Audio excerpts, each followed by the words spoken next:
or whatever. But I don't really see them stopping what they're going to do No, I hear because you. of our voice. I do. I mean, bigger hands are in this, and it's going to get done no matter what. And what Roz is really saying here is she's not trying to be too cynical about it. And I've been off my game here for a couple days, almost a week in a row here. Facebook, so sorry. I went on that whole rant, and Facebook didn't catch any of that. So Facebook, you're eventually going to get caught back up. What Roz is really talking about here is, look, whether you agree with the recode stuff or not, whether you agree that something is worthy of fighting for or not, what she's saying is she's seen the writing on this wall, and she's had the fortunate ability of having these experts in here and hearing their conversations off air. Okay, that's one of the cool things about this industry is having conversations off air with people that you can't repeat on air.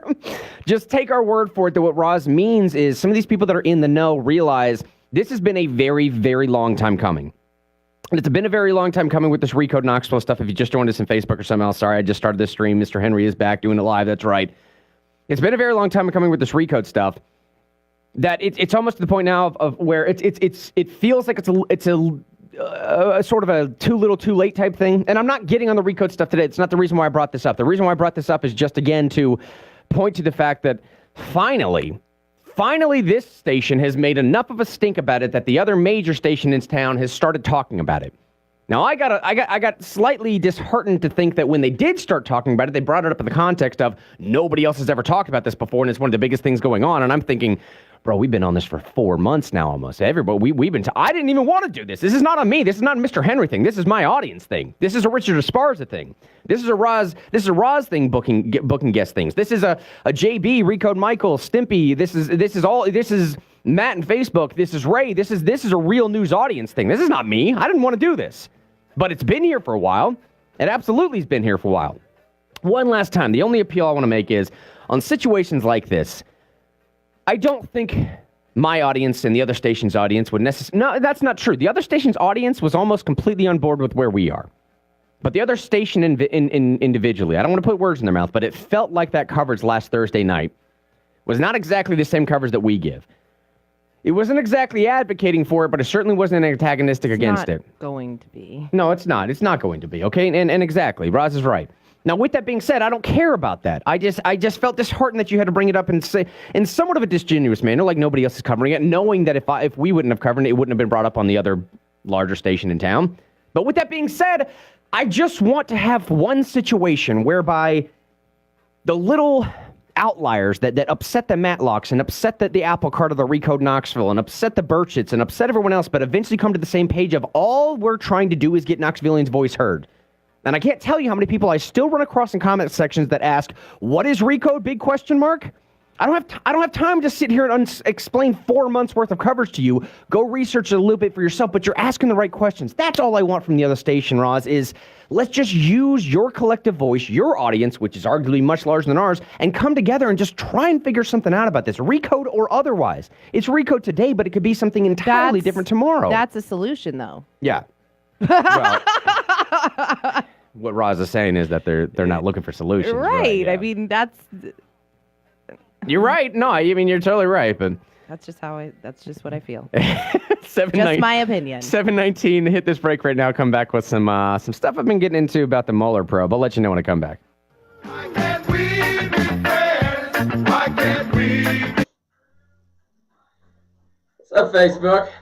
Sorry, man. Been out for a minute.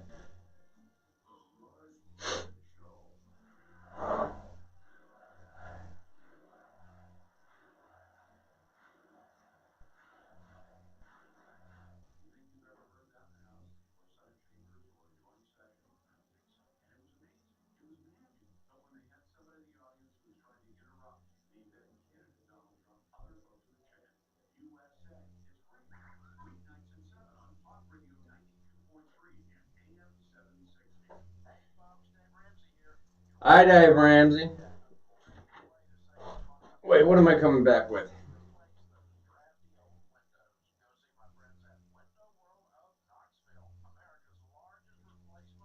Roy.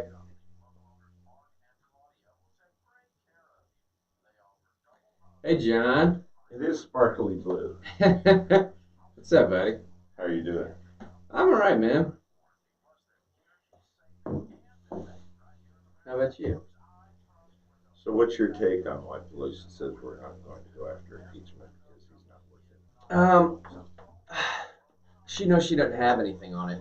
And she knows ultimately at the end of the day, a lot of her constituent base still needs something to rely upon other than just, it feels bad. Her base in particular is not the feelings overwhelm your facts base. They need something. Something. They don't really care what it is. They just need something. I think that, and I think quite possibly Trump does have something on him. That's why he On them? Yeah, Oh yeah, no, that he came part out and might said, be, if the Dems keep going after this, then I'm going to release all these documents on them. I think he does have something on him. Now that I wouldn't put past him for a second because I mean we've been waiting for the. I think he has declassification and all that. Look, here's what I have. You guys want to go there? Yeah. Then he's not worth it. What is she? I don't know. She's weird.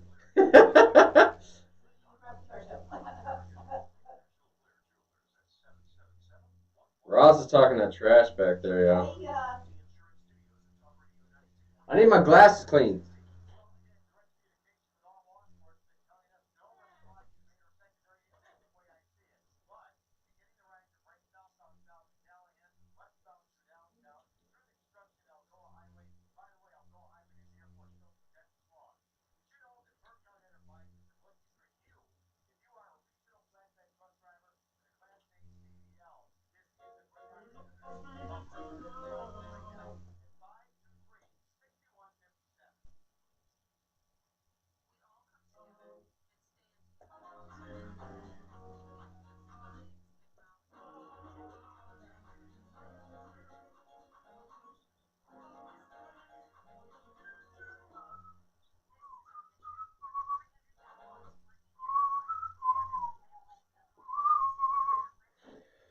Facebook. On you, buddy.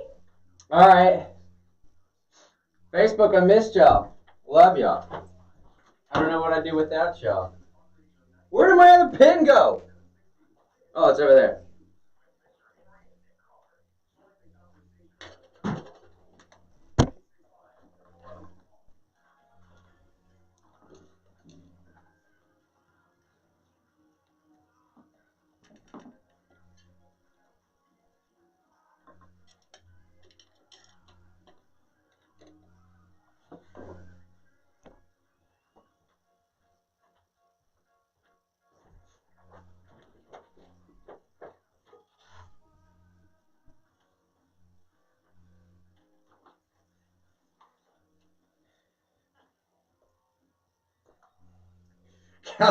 Goodness gracious.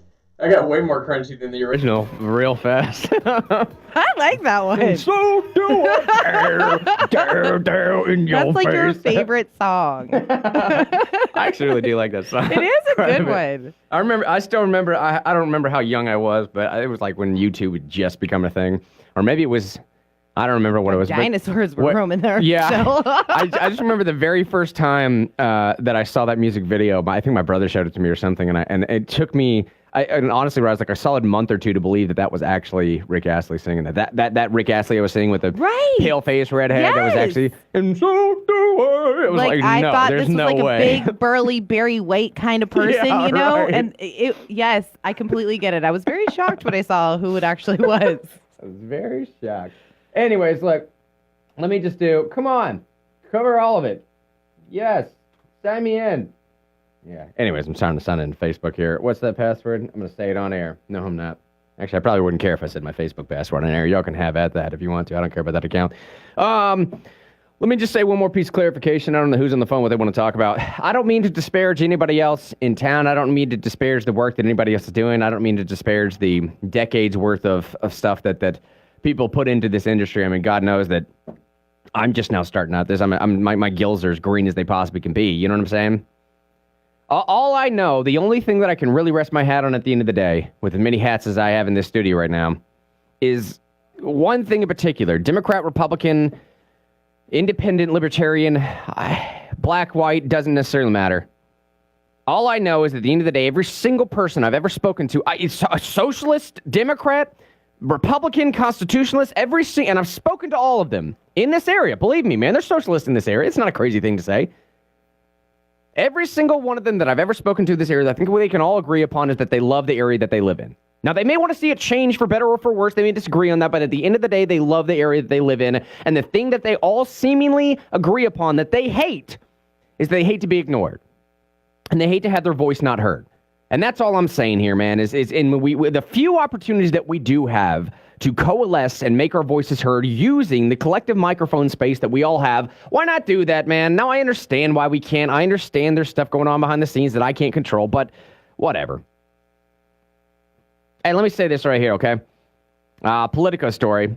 This came out, let's see, the 11th. Today's the 12th, so says my smartwatch. That means yesterday this came out. The week that could reveal Mueller's endgame. I mean, there's obviously two different prongs that are going on here. I think Dan Bongino's analysis gets this somewhat correct. There's two different prongs you can go on with this Mueller probe that's about to be revealed possibly by the end of this week. They also said that last week, though, so take this with a grain of salt. It said by last Friday, we were going to figure out what Mueller's report was going to reveal, and then Paul Manafort comes out and gets 47 months, and Democrat media loses their ever-loving minds because he was supposed to get 20 years. And take my word for it, the guy's not going to see 47 months. It's something much less than that. But this should not be surprising, y'all. Paul Manafort and everyone else, I'm pretty sure, knew exactly what they were getting to well at the time. All right, go look up a piece written by Glenn Simpson in 2007. Yes, that Glenn Simpson, that same Glenn Simpson was running Fusion GPS, that same Simpson that gave the drafted memos to the Russian honeypot lawyer to go meet with Donald Trump Jr. in Trump Towers. That same Glenn Simpson that hired Christopher Steele. That same Glenn Simpson in 2007 wrote an op-ed that basically pinned out this exact same scenario, although instead of Donald Trump, it was John McCain. Now, why did no one care about it then? Because McCain didn't win. Because he lost. Now, people would have cared if McCain won, but it was the same players. It was Paul Manafort. It was Rick Gates. It wasn't George Papadopoulos and all the other ancillary players. Michael Flynn wasn't involved. But the ancillary players aside, the real bad brute, the real bad evil individual, the character that's the underlying theme throughout all of this. If you can't push the Steele dossier, you need someone extremely evil to say, well, hold on. Okay, fine. So the Steele dossier isn't validated. But to vindicate the Steele dossier, at least some of the players that were involved in the Steele dossier were really bad. Not having anything to do with what the Steele dossier was alleging. But that guy's still pretty close to Hitler. Now, he didn't do the whole Holocaust thing, but he's still pretty close to Hitler. You understand what I'm saying? Think about it this way, okay? There is now, and this is widely reported on by at least 3 or 4 different publications I found last night. They're in front of me right now. I don't have time to pull them up. A couple months back, if not a couple years ago, Glenn Simpson's wife, and I'm going to say this a couple times throughout the show today because it's worth repeating. Glenn Simpson's wife went on Facebook and made a post claiming that everything that was in the Steele dossier was actually found by Glenn Simpson. Now, if you're not following that's why that's a problem, let me connect the dots for you here. Glenn Simpson was not the one that was supposed to find the stuff in the Steele dossier because it's not the Simpson dossier. It's the Steele dossier. So the problem becomes when Glenn Simpson's wife goes on Facebook and makes a bunch of posts that are now deleted after the fact, when Glenn Simpson's wife goes on Facebook and makes a bunch of posts saying, hey, all this stuff that's in the Steele dossier, my husband found. He's the one that got this information, that garnered this information. He's the one that put this together because Glenn Simpson's wife thought it was legitimate. She thought it was real information that was going to bring down Donald Trump. And Glenn Simpson's wife, again, the guy that ran Fusion GPS, the guy that hired Christopher Steele to put together the Steele dossier, if I need to backtrack one more time, the Steele dossier is that 37-page document that started this whole chain of the FISA court warrants, that started the whole chain of the Russia collusion conversation, that started the whole chain of everything we're talking about now. So back to where we are currently. Glenn Simpson's wife, Fusion GPS guy, thought that all that information was for real. And if Donald Trump was going to go down, she wanted her husband, Glenn Simpson, to get credit for that. Now, the reason why it's a deleted Facebook post now is because he wasn't supposed to get credit for it. It's starting to look like a lot of the information that Christopher Steele got was funneled to him from Glenn Simpson. Do you know where I'm coming from here? The Hillary Clinton camp was sold a Hollywood script in 2007 that was ineffective because it wasn't necessarily applicable at the time. They just repackaged that. Paul Manafort was in that package in 2007. By name. Go look up the Glenn Simpson op-ed in 2007. He was mentioned by name. They just repackaged it and resold it and put Donald Trump's name in there. Now, how does all that play into the Mueller probe right now? The two prongs that I was talking about before? I'll explain all that here in a second. 7:31, hit this news break. Be right back.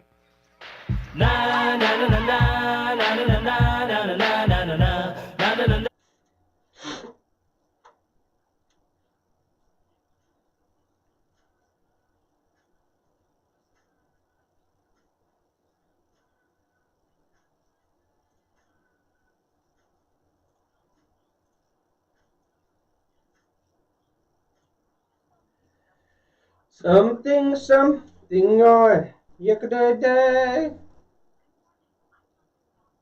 Good morning, Tony Stout Brown. And the Harm Reduction Coalition continue their pursuit of the facts, an effort to unravel and untangle the opioid addiction crisis locally.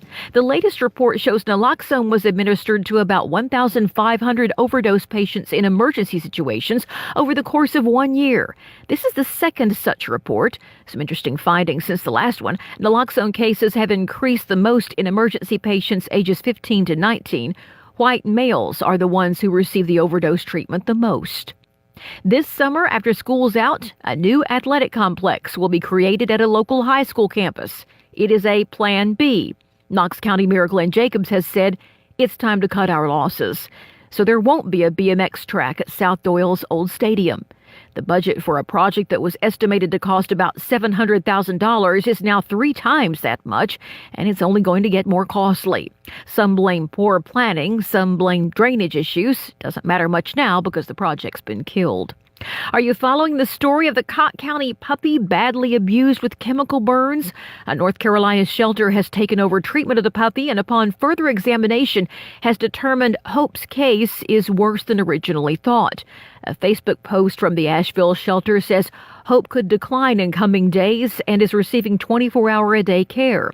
And now you're up to date. I'm Tanya Stout Brown on Talk Radio 92.3 and AM 760. Knoxville's talk you can trust. This is Steve Asgard of Wealth and Retirement Strategies. I help baby boomers create a dependable retirement plan. My mission statement is to teach you the wisdom of how money works for better stewardship, to potentially have more, to give more, and to leave more. If becoming a better steward of your wealth is important to you, and you need a dependable retirement plan as well, call for my video that explains all the ways I will help you. Please call 691-1211. That's 691-1211. This Fox Business Report is brought to you by Sandler Sales Training. From the Fox Business Network, lawyers for Tesla CEO Elon Musk claim he did not violate his agreement with the Securities and Exchange Commission that required him to receive company approval before releasing information. In documents filed with federal court in Manhattan, the attorneys say Musk's tweet about car production numbers was merely restating already released information. Wells Fargo's chief executive Timothy Sloan will be questioned today by the House Financial Services Committee. He's expected to face questions about the company's ongoing problems and whether he is capable of fixing them. Honda is recalling about 1 million cars in the U.S. and Canada for a second time because the original fix for its Takata airbag problem might not have worked. The recall, revealed in documents from Canadian regulators, involves Hondas from 2001 to 2010. With the Fox Business Report, I'm Jenny Cosola. What does building a better bank look like? It starts with building Capital One cafes, warm, inviting places that feel nothing like a typical bank, where you can open an account with no fees or minimums in 5 minutes. And you'll always find people ready to help you, not sell you. Welcome to Banking Reimagined. What's in your wallet? For consumers only. Offered by Capital One and a member FDIC. Cafes available in select locations. Copyright 2018 Capital One. No more fancy sales moves. Hi, this is Steve Herzog with Sandler Training. That's firstinsales.sandler.com, FIRSTINSALES.com. Successful sales is not just slick moves. Successful sales require 3 elements. First element is technique. You must learn your product and your services and be able to well communicate them to the prospect. It will give you the confidence you need. The second element is behavior. Understand what it takes to be successful. If you don't get in front of people, Right. So Richard just sent me a message saying that something he posted on our Real News page saying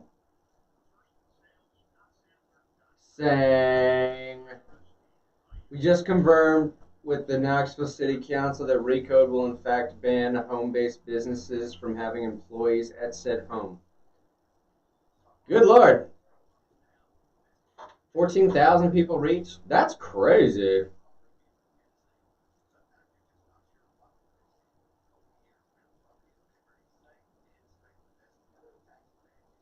All right, we doing things, man. We are doing things. Hey, did y'all hear too that Trump's new budget proposal is going to cut 5% spending on all departments? That's pretty sweet, I thought.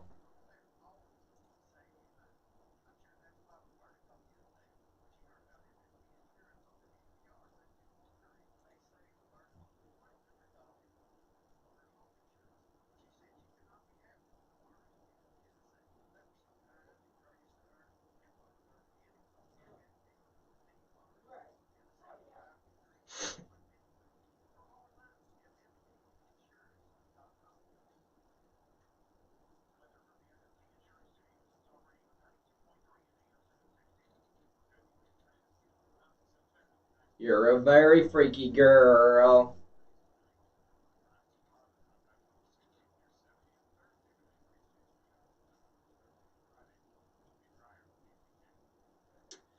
Oh yeah, where's that Elizabeth Warren piece?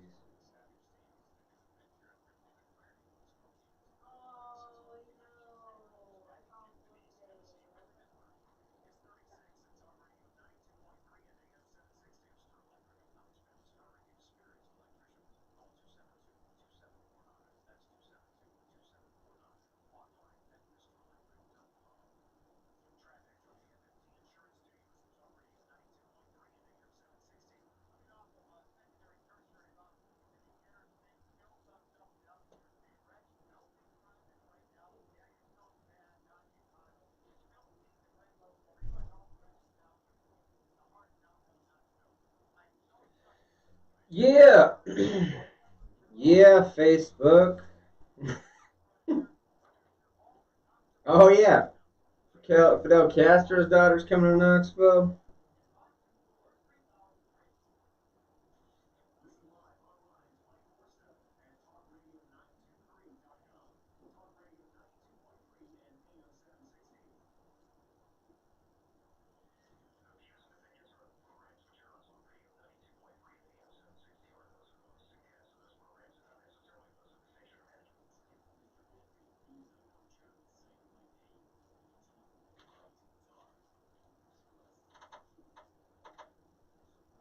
That he deserves. The journalists have it out for Mr. Henry. Why? I don't know.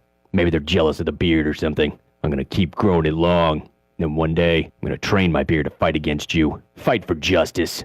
I'm the hero this town needs, not the one it deserves. Mr. Henry's beard, a mind of its own. You can't touch this. You can't touch this.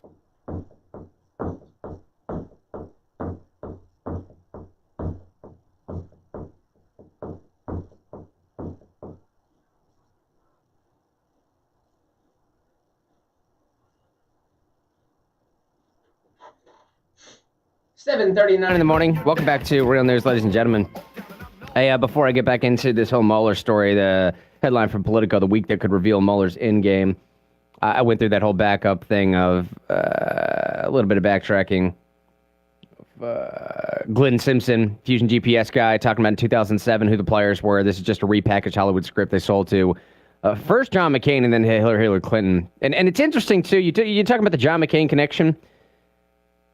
If you just joined us, what I'm saying is in 2007, Glenn Simpson, the guy who runs Fusion GPS, wrote an op-ed that was basically describing the exact same Russia collusion story with Paul Manafort and Rick Gates that's going on right now. The only real difference is the ancillary players, the George Papadopouloses and Carter Pages and the ancillary players like that, and the major difference being that it was John McCain as opposed to Donald Trump. Now, you extrapolate that one level more, and then it becomes even more interesting to realize that who's the person that started this? It was John McCain. John McCain probably thought to himself, oh, okay, so they had the script built against me. Let's just replay this thing out against Trump. We'll put Paul Manafort in Trump's camp somehow. I'm not sure how they did that. That's a piece I got to figure out. But once we get him in here, we'll just do the same thing they tried to do to me, except it'll actually work this time if he wins. Now, the Politico headline, the week that could reveal Mueller's endgame, I got sort of a two-prong analysis here as to how Mueller is, one, trying to keep attention away from the Spygate stuff where Obama actually weaponized our sort of investigative powers, weaponized our institutions, the FBI, the CIA, the information aspect of it, all that stuff. The Spygate stuff of actually using our own institutions to garner opposition research against an American candidate.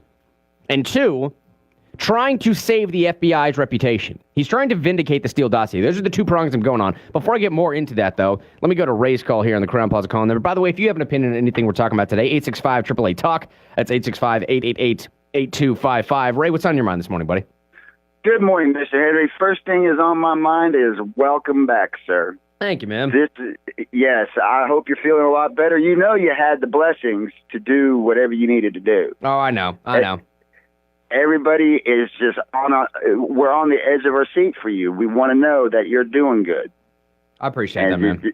Yeah, that part aside, yesterday's show with Mr. Pace and Elaine, I forgot her last name, but yesterday's show brought about a collecting of Republicans that appear to have some backbone. Huh.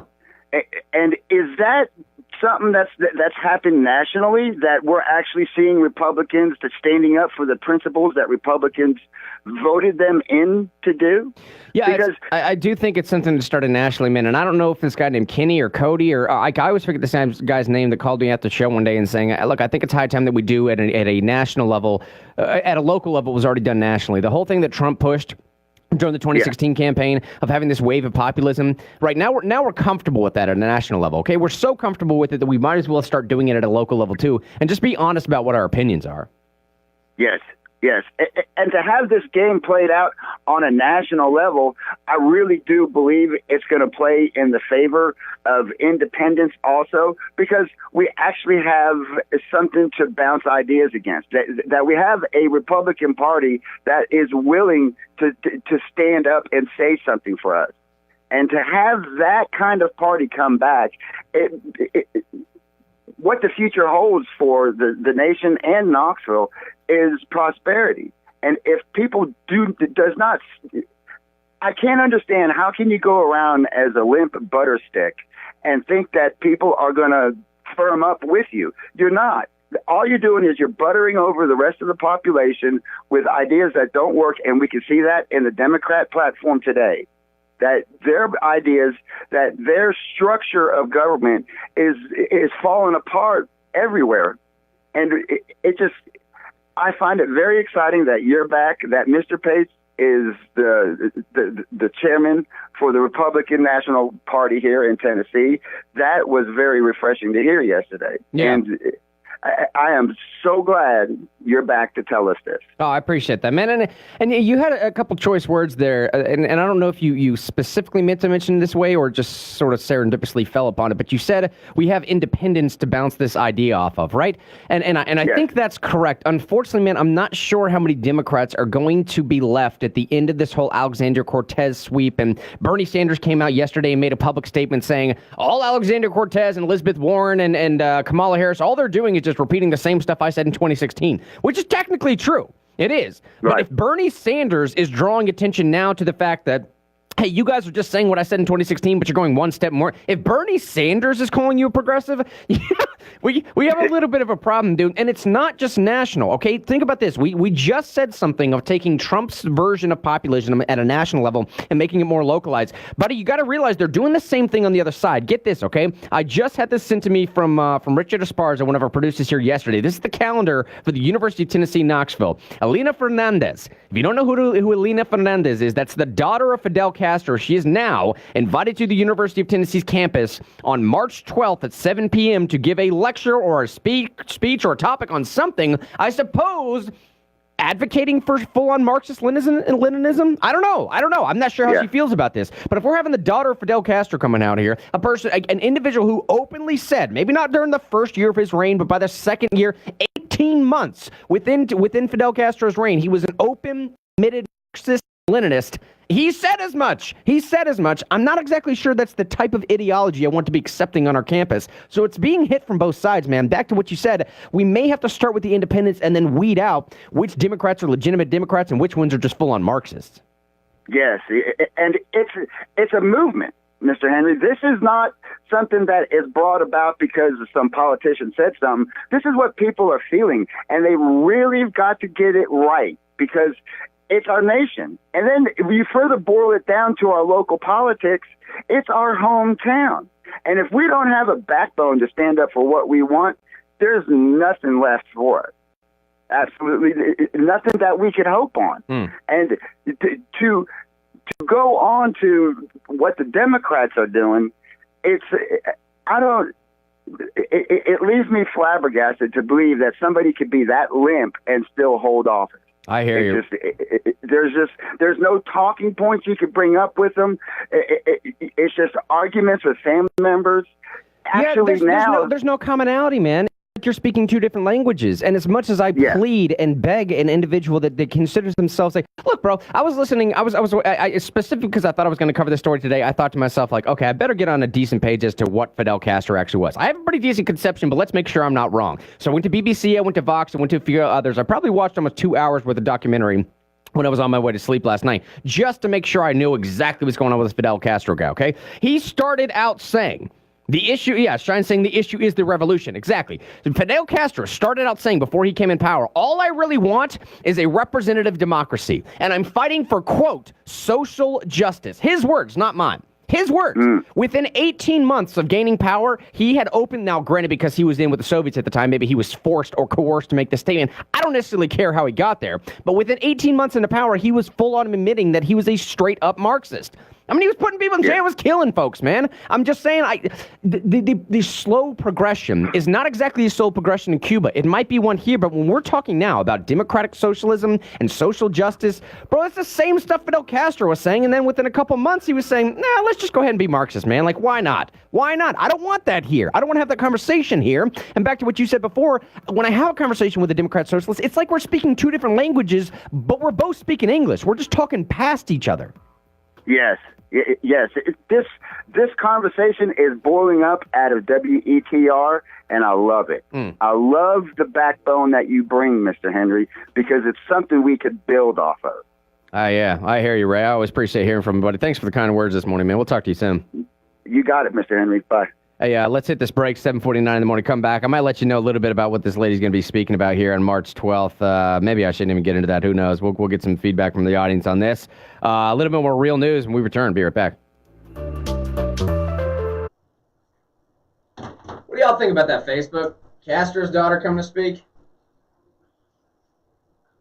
It's odd, man. I'll read through the description. It's like, it's a weird way to humanize Fidel. Like he needs any more humanization from Colin Kaepernick, but still.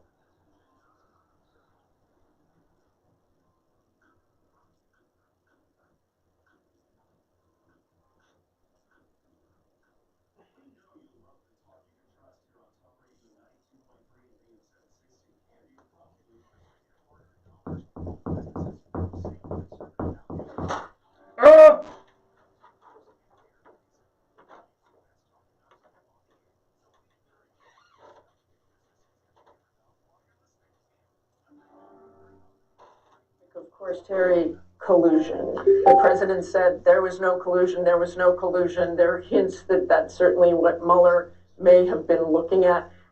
How big a deal is it if they don't find collusion for the president? Huge. He's cleared.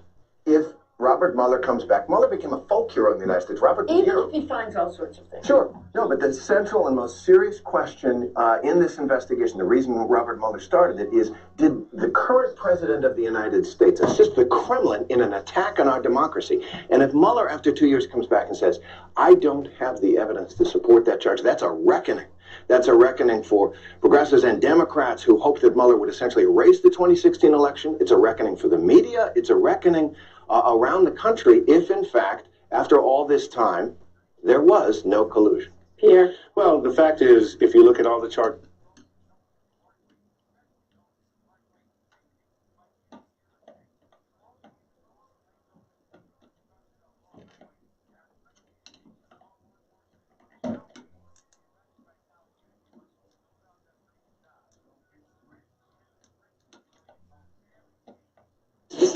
So I have a question for you, but I also have a follow-up to a colleague because I didn't hear you actually answer the question. So yes or no, does the president truly believe that Democrats hate Jews? I am not going to comment on a potentially leaked document. I can tell you what, I can tell you. Think Democrats hate Jewish people, as he said on the South? The president believes Democrats hate Jews. Now that's a question. And I know journalism.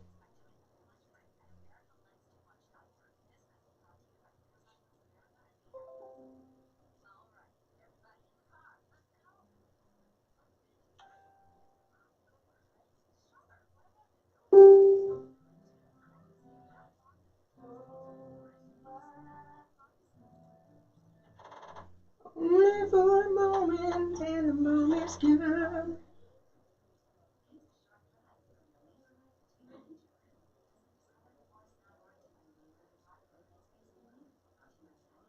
Would you send me, Ray?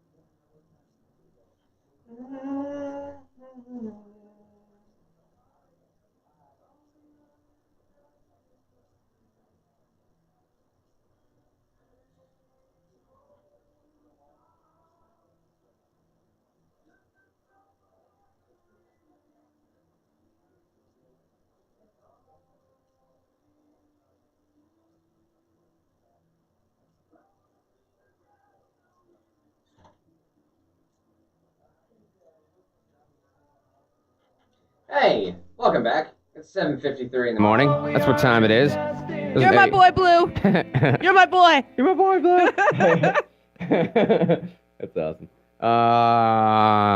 Yeah. Hey, Richard just sent me a message. I suppose it's a big thing on Facebook. We put out a post yesterday saying we just confirmed with the city, with Knoxville City Council that recode. I know I'm all over the place this morning, but whatever. We just confirmed with the Knoxville City Council that recode will, in fact, ban home-based businesses from having employees at said home. It's the recode will, in fact, ban home-based businesses from having employees at said home. Richard just wanted me to know that that's the largest potential reach we've had for any post on our Real News page. It's almost 14,400 people right now. I guess that's a big thing. I don't know, man. I don't know. Yeah, maybe. 14 people would be fine for me, Roz, if there's 14 people listening to me right now. That's all I'm going for. Also, he wanted to let me know, too. I'm going to go over this some, I think, a little bit in the 8 o'clock hour of this individual, Elena Fernandez, daughter of Fidel Castro. I said March 12th, not even realizing that's today. So apparently she's going to be there today at 7 p.m. Yeah, I don't know. I mean, I'm not sure. I'll go through the list of, it's about 5 paragraphs long as to what she's going to be here talking about. It's just strange. It seems like it's going to be yet another push to sort of humanize Fidel Castro. I don't think we need yet one more push to humanize a Marxist, but that's just me. Nor do I think we actually need any help humanizing Fidel Castro. We have Colin Kaepernick out there doing it for us every day anyway, so who knows, man? We'll see. 7:55 right now. Let's go to Stimpy on the line. Give him the last 3 minutes of this segment here. Stimpy, what's on your mind, buddy? Yeah, I was just wanting to go ahead and say it is so good to hear your voice again. Oh, thanks, buddy. Yeah, I was worried about you. Just want you to know that there are people that are in your corner, and we do support everything that you do. Thank you, man. Also, with a lot of the stuff that you're talking about, because again, it kind of when you the term conspiracy theory itself.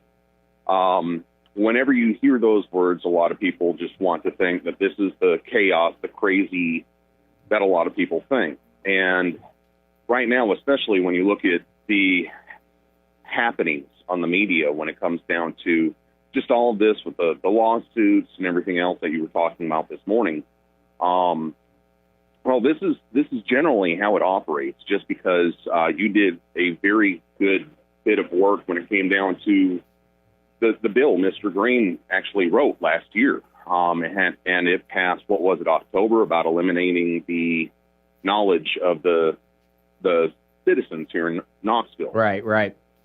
Now, if you go to the event calendar for the city, there's absolutely nothing for the entire month. And then when you actually, because now this is correct, because I meant to call them today and I forgot my recorder because I was wanting to have that for the air, but I want to call the office, the county office, and actually confirm this information. But there's a meeting that's going to be basically held in all but secrecy from 1:30 to 4:30 on this Thursday. And that will be, from my understanding, the final meeting. So you take a general meeting that's happening at 5:30 p.m. on a Wednesday or Thursday night, and then they move it with no way to verify it. And it's just because of John why I know this information. But, you know, everyone is so busy with their heads in the clouds about thinking about what's happening at the national jurisdiction, the national level. We don't even think about what's happening in our own backyards. And because, as I have been kind of pointing out, this is happening nationwide. Yeah, and Stimpy, man, I got to hit this break right now, unfortunately. I'm going to have to check up some of that during the break here, man, and see if I can figure out something about that, of this meeting being moved to Thursday. But I always appreciate you bringing that to our attention, man. We'll talk to you soon, buddy. All right, thanks, buddy. It's good to hear you. Thank you, Stimpy. There goes Stimpy. I always love hearing from him. 7:57. Stick around for news, traffic, weather, all that. Be back with more of this.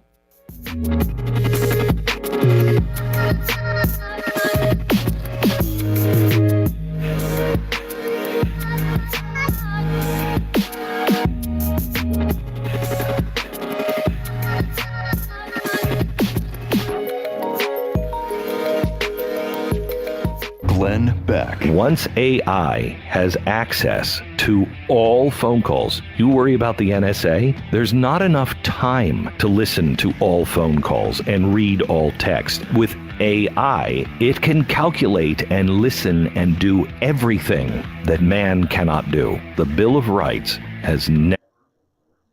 Hey, Starley, Smith, Chavez. If you're in here, I appreciate you. It's some super kind words. I'll leave y'all with, what do I leave y'all with?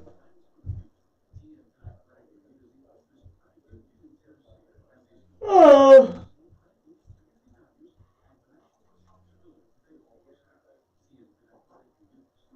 You know, Conor McGregor got arrested again? That's funny to me.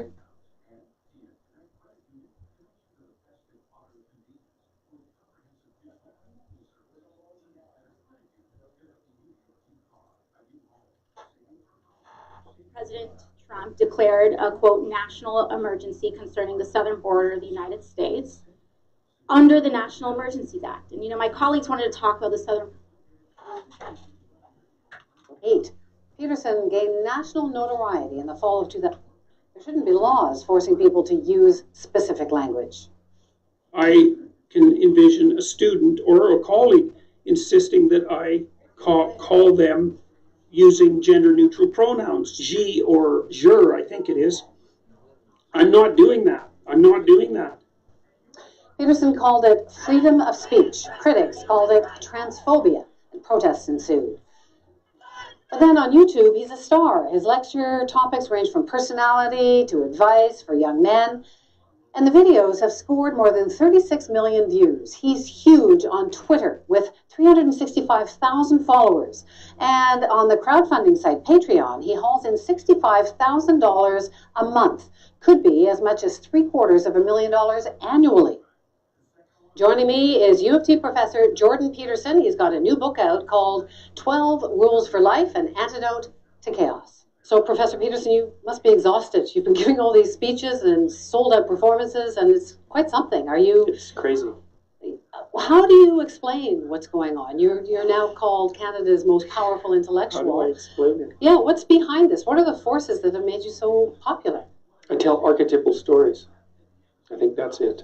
I mean, the sorts of things that I've been talking to people about are old things, and they're the things that people always need to know. And Your messages really seemingly resonated with young men. Why is that?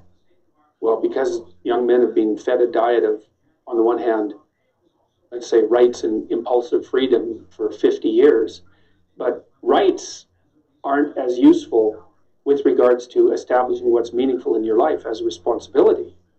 And so, because most of the things that people find deeply meaningful in their lives have to do with responsibility. You know, your responsibility of your career, the responsibility of your education, responsibility that you take on for your family and for your broader community. The world is so polarized now. You've got Donald Trump and social media and people screaming at each other on all kinds of different political issues. Are you part of that polarization? It's a good question. I don't think so. The reason I don't think so is because I've had hundreds of letters from people now, maybe even thousands of letters from people who told me that they had become increasingly attracted, for example, by the blandishments of the radical right. But because they'd been listening to what I was saying online, they decided that that was a very bad idea.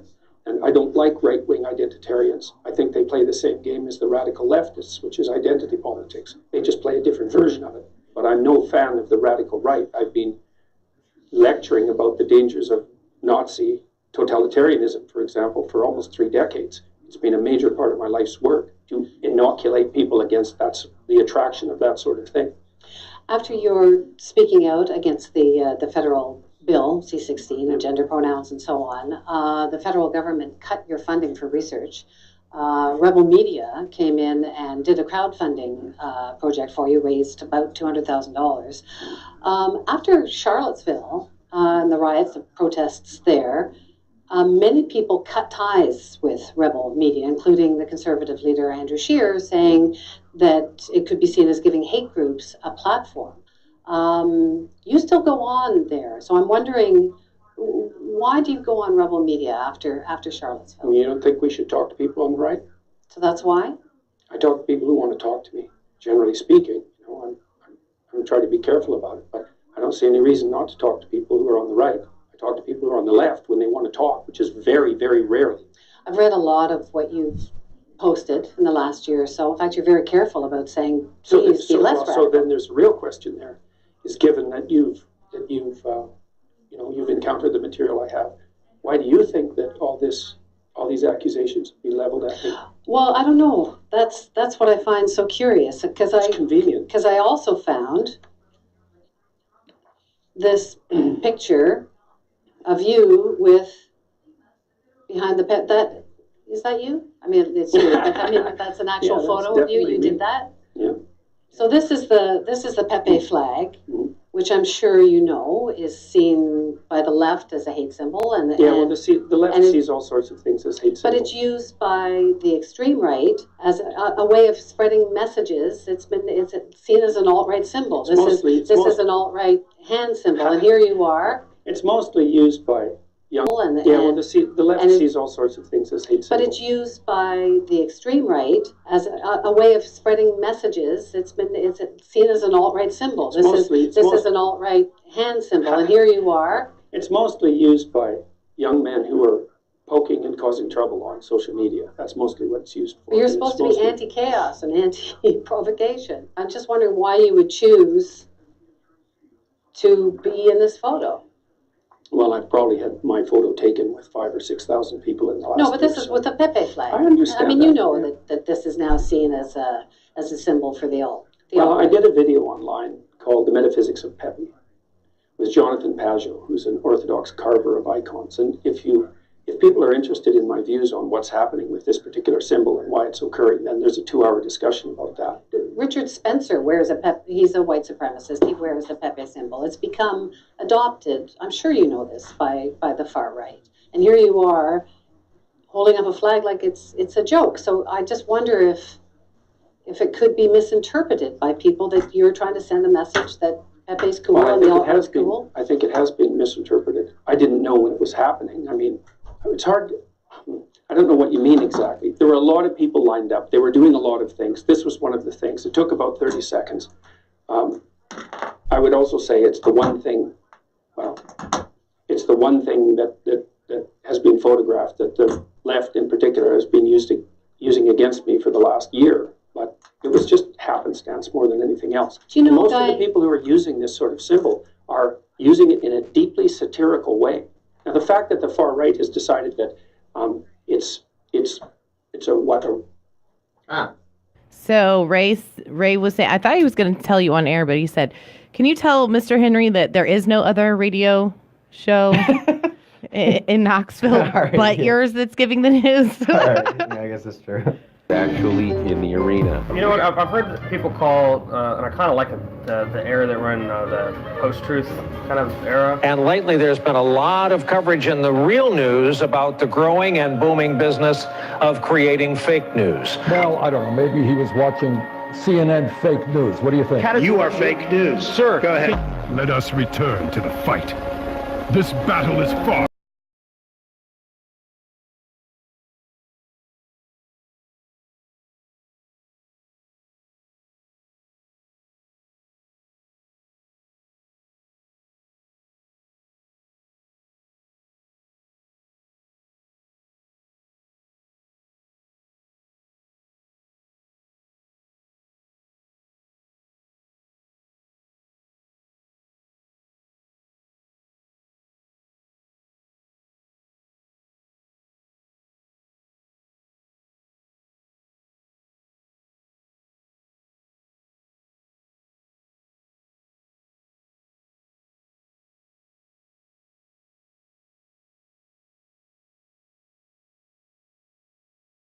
Welcome back to Real News, ladies and gentlemen. My name is Mr. Henry. That's right. This is a live production of my voice, I guess.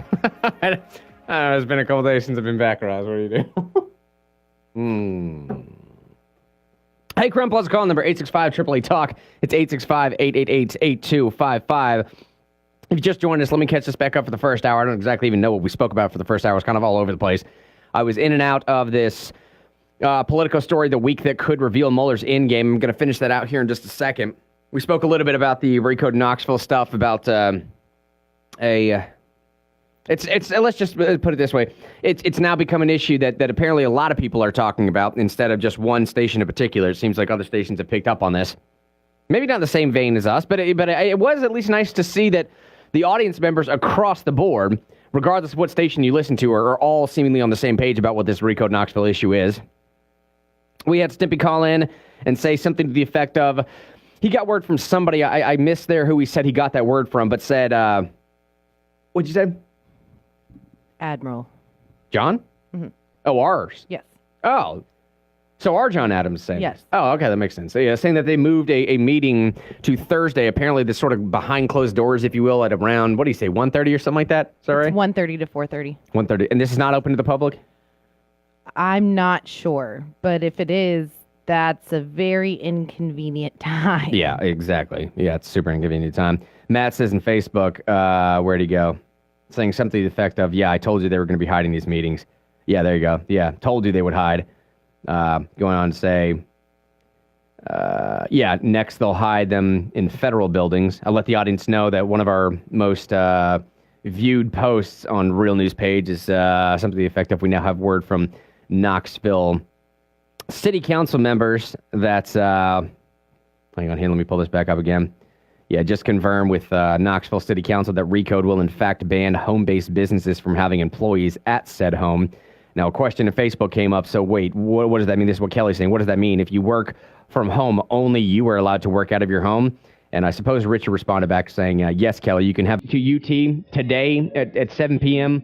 It's going to be held at the Student Union, if you care. Student Union Auditorium, that's 1502 Cumberland Avenue, here in Knoxville. And again, if you care, I don't know how I should feel about this. I mean, I really don't necessarily like the idea, but I also don't know what she's going to say about anything. I just don't like the idea of promoting Fidel Castro in a positive light at all. I just don't think you should do that with communism at all. And I'm fairly certain that Fidel Castro was a communist. I don't know. Tell me I'm wrong.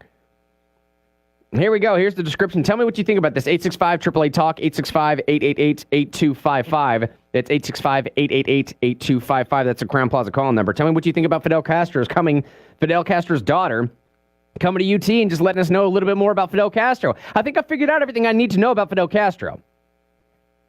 I don't know, y'all, and it's just the reason why I'm bristling a little bit here, and the reason why I sort of philosophically recoil at this idea is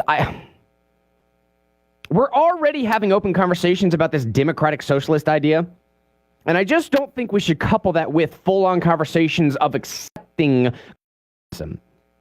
Now, I know, Mr. Henry, we're way past that. You say all the time on this program, the most read text on college campuses in the United States right now is the Communist Manifesto, which is true.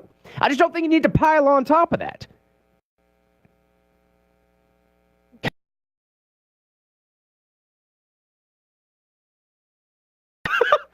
This is why I miss having Sean in the show. I got this smartwatch here, and it just buzzed up on a text that I got. Sean just texted me, said, "Commies eat dogs. Just ask Koreans." Oh my gosh, Sean. Goodness gracious. He said it, not me. He's probably going to say... Too much coffee right now. He's probably going to say, "Don't say that in air, Mr. Yeah, Henry." exactly. That's exactly what you're going to say. That's why I miss having Sean here. He'd say it on air. Anyways. Here's from the calendar at UTK. Join UT's Campus Events Board for a presentation from Elena Fernandez, the daughter of Fidel Castro, who speaks and writes about her experiences growing up in revolutionary Cuba. In the lecture, Fernandez will relive her first-person account of growing up in Cuba and the many broad sweeping changes affecting Cuba today and into the future as a result of the Obama-era politics and social and political reforms. Not anything too crazy yet. She's a witness with a unique vision, not only of her father and how the country changed after the revolution, but of Cuba's rapidly changing climate now, uncertain future, and tremendous potential for a better life in Cuba for everybody. Okay, all right, possibly. I mean, they're frozen in the mid-50s, but I don't know what you do with that. I mean, you have doctors right now that are driving taxis because they're getting more for driving taxis than they are for actually performing medical procedures. I don't know what you do with that. I'm not sure how that's necessarily supposed to help anybody, but whatever, let's have a conversation about it, I suppose. In the lecture, we already said that, Ms. Fernandez grew up in Cuba, living with the ongoing threat of invasion by American troops.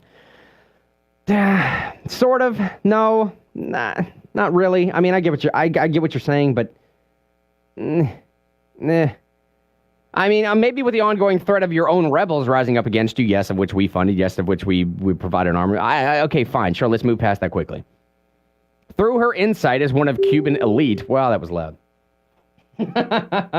That's your fault, Ross. Ross just sent me something I didn't have my speakers turned down. Through her insight as one of Cuban elite, Elena guides, is it Elena or Elena? I don't know, whatever, I'll keep saying Elena. Guides audiences through her life in Cuba and describes the surrounding political environment during the 1960s and 70s, weaving in her unique sense of style and humor. She reveals exciting and suspenseful anecdotes, snapshots of Cuban society, her inside scoop on Cuban politics, and a detailed view of her father. As one of Fidel Castro's children, Elena had a strangely mixed upbringing, a combination of privilege and privation. Really? Really? Really? This is her private story told from her intensely personal point of view. Elena speaks for herself and the people of Cuba with whom she knew over the last 40 years, rather than as an expert on Fidel Castro as the political ruler of Cuba. Okay, all right, so you're making sure to distance yourself from her. If she says anything remotely revolving around Fidel Castro at all, then yeah, that's her opinion, right?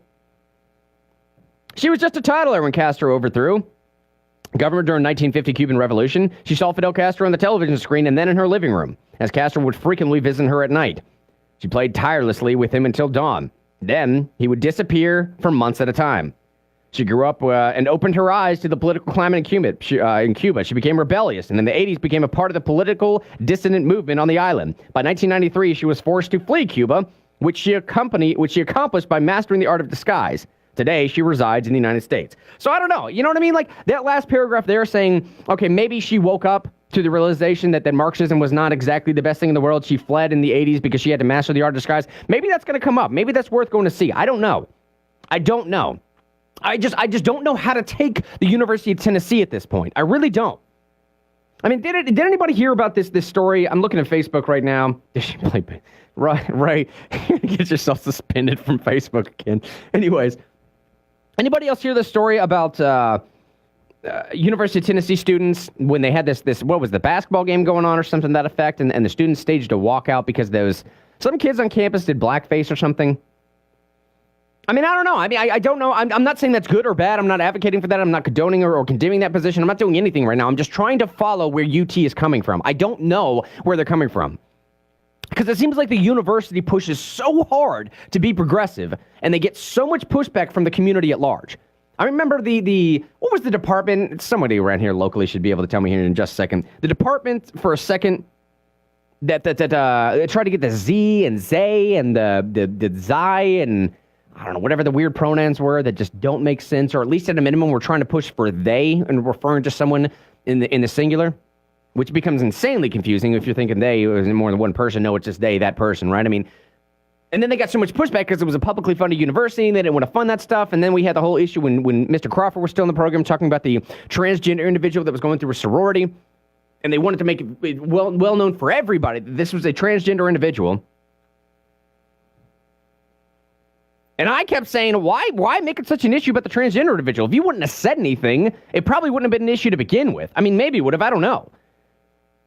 But I've been so far removed from that lifestyle for such long. By that lifestyle, I mean the public university, right? I did the children's pastor thing. I did the seminary thing. That was obviously a Christian institution. When I went to law school, it was a very conservative institution up there as well. I was primarily surrounded by 80% of my school were either theistic, to some extent. Now, they weren't necessarily Christian, but they believed in some metaphysical entity, something greater than ourselves, some godlike figure. At about 80% of them were libertarian. The other 20% were either hopeful, seeking agnostic, or straight up atheist, but we're still libertarian to some extent, saying you do you, let me do me, right? So I'm so far removed from that sort of echo chamber groupthink mentality that I don't know what it is to be a university student anymore. We got to hit this first break right now, 8:17 in the morning. Let me know what you think about Fidel Castro's daughter speaking tonight at the University of Tennessee. What could or could not come from this? Good thing, bad thing? Is it going to humanize Fidel Castro? Or is that last paragraph somewhat, encouraging for you, where it says she grew up, she opened her eyes to the political climate in Cuba, became rebellious, in the 80s became a part of the political dissident movement on the island. By 93, she was forced to flee Cuba. Is that going to be the primary focus of the speech, which could be a good thing? I don't know.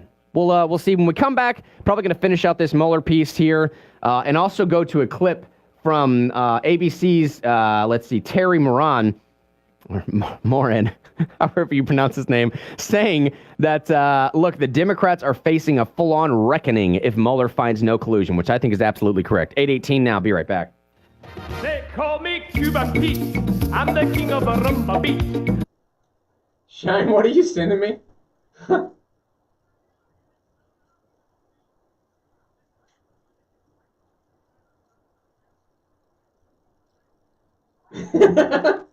I put stomping on the human face inside the helicopter. Child of Satan. Why brainwashing works? Oh, gosh.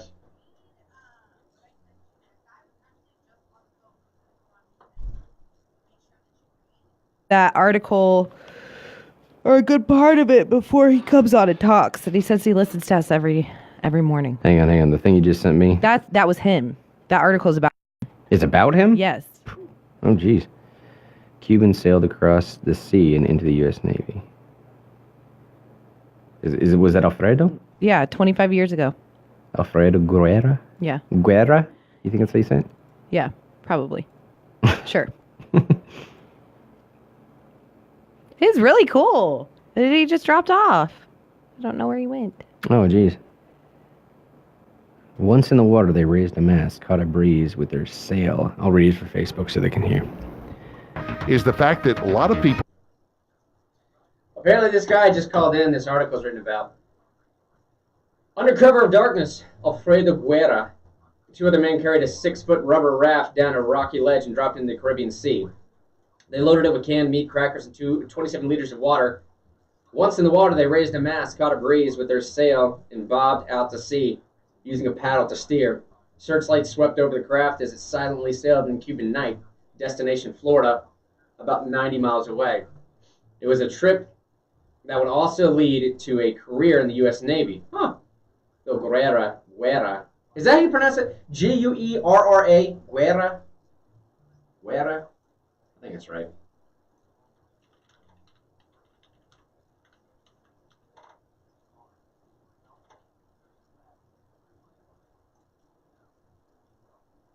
pronouncenames.com. Guerra. What? Guerra. Wait, hang on. What? Oh, whatever you were talking about. Yeah, I was talking about Fidel Castro's daughter, so he probably has some stuff saying that. Yeah. Guerra. Hey, hang on. Guerra. You are not doing that right now. Guerra. Stop it. Stop it right now. February 4th, 1994, the men Guerra. Whatever, I'm going to try. Do we have the correct...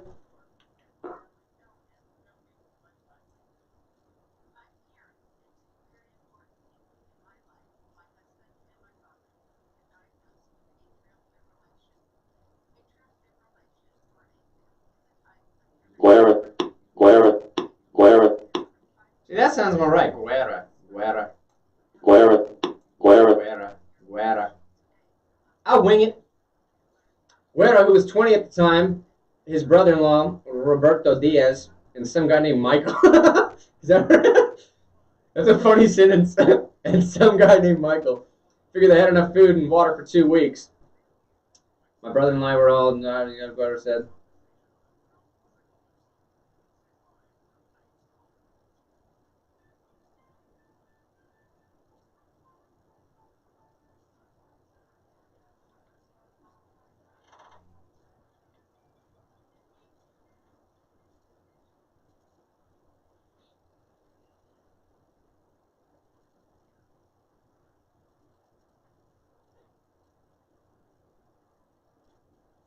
Eight 22 in the morning. Welcome Back to Real News, ladies and gentlemen. We're all over the place this morning, but whatever. It's one of those days. There's not a lot of crazy, super pressing national stuff going on. Let me stay local a little bit here.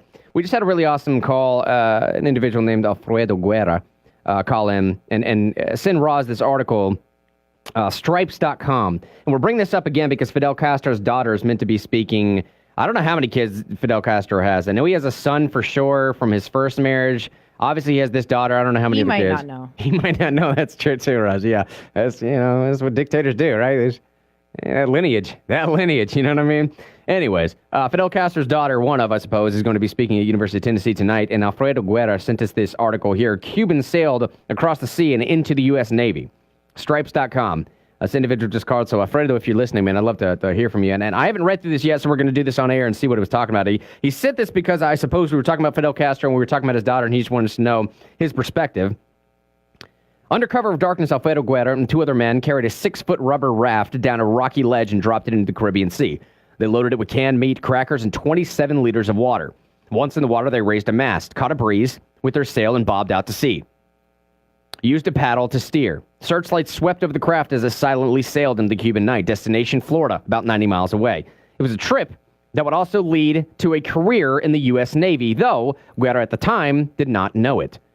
It was February 7, 1994. The men, Guerra, who was 20 at the time, his brother-in-law, Roberto Diaz, and I like this, Ross, and some guy named Michael, I don't know, or maybe it's Mikel, some guy named Mikel, figured they had enough food and water. Long for the ride. Yeah, just like, hey, where are you guys going? Yeah, no, I'm sure Michael's wanting to get off the island too, man. Yeah, let me join along. So Miguel sees them going and says, "Hey, bro, I got to get out of here too. Let me tag along." I don't know the story there. Maybe Alfredo can fill us in. They figured they had enough food and water for 2 weeks. This is Guerra saying, "My brother-in-law and I were involved in human rights organizations. I found out that the government was going to give me 20 years in prison. By that time, I'd already been in jail 5 times. Goodness gracious, for what?" Guerra, then a Cuban now in Miami, had been caught circulating newspaper clippings critical of the government. Ooh, that's Castro for you. That freedom of speech, man, that's a bugger, huh? Goodness gracious. Can't get around that one. 20 years in prison for circulating newspaper clippings that are critical of the government. Ooh. How many years do you think we'd get on this show, Roz? Golly. I don't mean to make light of this, but think about life. No, seriously, y'all. Think about this in your daily life. Think about your Facebook posts. Right. Think about your conversations with your friends. This guy was just, this wasn't even, he didn't even make the statements. Guerra didn't even make the statements. He was just reading newspaper clippings that somebody else had written. Think back on, we covered, you remember that clip with the lady who she posted something on Facebook and then she got the Secret Service at her door? That's right, yeah. So, I mean, in a sense, aren't we kind of there? Yeah, but think not just the Secret Service. Think no jury, no Not to judge. that right? extent Yeah, yet, right. I mean, yeah. But you're right. I mean, and some people would say, well, hold on. You're threatening a public official. You're also threatening the president of the United States. They at least need to follow up on it. Fine, okay. But this is a totally different thing. And again, the only reason why I keep stressing this, y'all, I'm not trying to fearmonger too much. I promise you, I'm not. But I watched two different documentaries last night. One from BBC, one from Vox.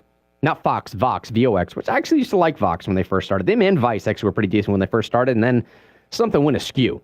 But there was interviews with Castro right before he took over. I want to say 59, early 60s, something to that extent, where he took over and said, I'm not fighting for socialism. I'm not fighting for communism. All I want is a representative democracy, and I want social justice. His words verbatim. That is not even paraphrasing. I'm quoting him verbatim. In a clip. I'll share the clip if you want to. And then no more than 18 months later, he gets into office and calls himself a straight-out Marxist-Leninist. Now, again, maybe because he had sided with the Soviet, because we shut down, because we didn't sell them oil, we wouldn't buy their sugar cane, we wouldn't do anything else. Maybe they had to go with the Soviets, and he had to make that statement. You can rationalize it that way if you want to. I don't care how you rationalize communism. It's communism. I don't care how you rationalize killing 120 million people. It's 120 million people. Do you get what I'm saying? Shine has some fun stuff here that I want to go through here in just a second. Richard said, dictators go and dictate. And Shine is just continually sending me lists of the Castro story. A foot stomping on the human face. A Castro story. Child of Satan. A Castro story. Why brainwashing works. A Castro story. Communism. It's not just for poor people anymore. A Castro story. Full credit. Full credit to Shine. I think that's right. Back to Guerra's story. Saying they were going to give him 20 years in prison, and he'd already been to jail 5 times.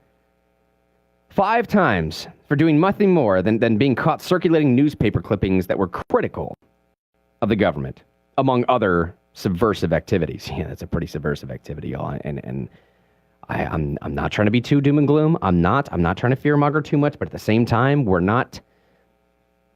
Give it 150 years. And this conversation will be, if we continue along this track, give it 150 years. I know none of us will be around, that's fine, but our grandchildren might, our great-grandchildren might, our great-great-greatchildren might. Speak for yourself, Yeah, buddy. right. Yeah. Modern medical advancements, yeah. Give it 100 years. Give it 50 years. And this conversation might be far more applicable than it is now. That's my only fear, is Castro started out sounding a lot like, I'm not going to say Alexander Cortez, but some of the same rhetoric we're hearing now, okay? And the only way that you can force people to be altruistic is by way of the end of the gun barrel or the opiate to the masses. Let me explain that, okay? And that's, unfortunately, what socialism is trying to do is create a utopia in the same way that religion is trying to create a utopia. Now, the way that religion coerces altruism being nice to your fellow man, is to convince you that there's some magical space ghost in the sky. Now, this is a very, very cynical view of religion. This is not my personal view. I'm just talking from an outsider's philosophical perspective. What the founding fathers believed, why they thought they were deists, is it's far better to have a population of people that follow religious tenets, the greatest worldview of all time, as a cohesive philosophy. The golden rule, nice to your fellow man, look out for the others, the least of these, all these supporting principles of Christianity. You take out the deity claims of Jesus Christ, nobody has a problem with Christianity. Nobody. Not a single person would have a problem with Christianity.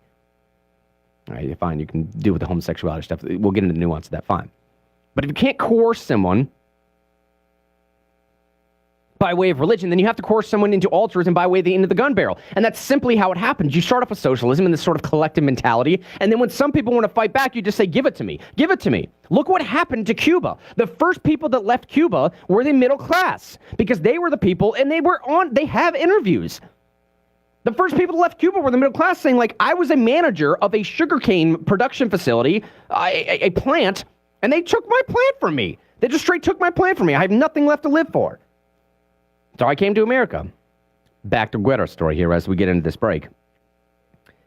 facing 20 years in prison for just circulating newspaper clippings critical of the government, among other subversive activities. And I cannot stress enough how much we must rely upon our First Amendment, how much we must thank our boys in service for protecting that right for us. Because I don't have to have a fear in the world at all that if I come on this microphone right now, that I'm going to be facing jail time for what I say. At worst, I might upset a few politicians here and there. Whatever, man. Guerra went on to say, I didn't believe what I was doing was wrong. I believe I had the right to express my feelings. God. Yeah, I want to say the same thing, too. I'm not sure if Jack Dorsey from Twitter would agree with you.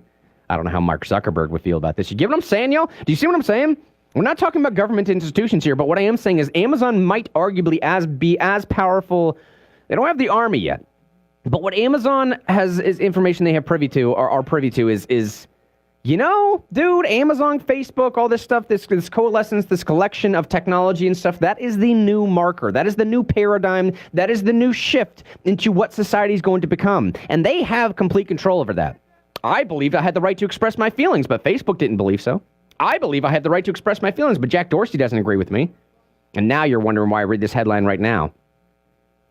NBC News headline, Elizabeth Warren calls to break up Facebook, Google, and Amazon. Now, apparently, Elizabeth Warren and Senator Marsha Blackburn are on the same page. Whoever thought we would have saw that happening? Hit this break, come back, and finish up this story about our buddy Alfredo Guerra. Hopefully we can get it back in the line, too, if he wants to call back in. 8:31, be right back.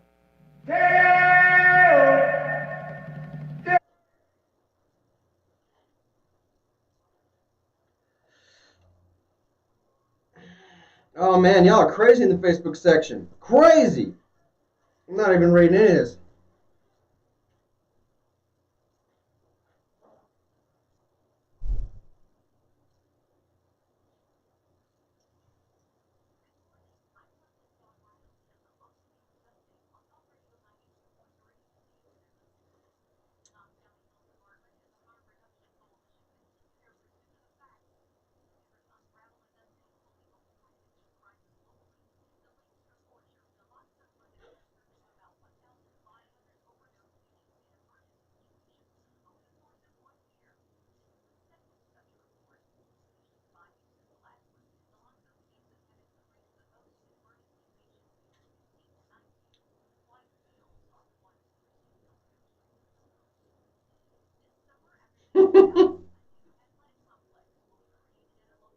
Same as to put.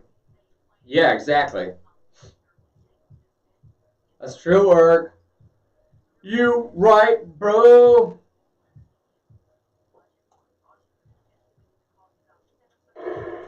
Welcome back. Nancy Pelosi's new comments that she does not support impeachment and that the president isn't worth impeaching comes as everyone waits for Robert Mueller's report, a report that a lot of Democrats believe could lay the groundwork for impeachment, a report that could be handed over to the Justice Department any day now, perhaps any moment now, we just don't know.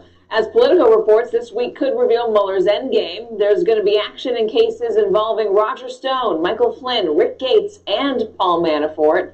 And the White House this afternoon left the door open to the president going nuclear and pardoning Paul Manafort, just 2 days before we find out how long Manafort's going to spend in prison. With me now is John Brennan, former CIA director and NBC News senior national security and intelligence analyst, and Chuck Rosenberg, former U.S. attorney and a senior FBI official who worked closely with Robert Mueller. Same question to both of you, gentlemen, and it's going to be this.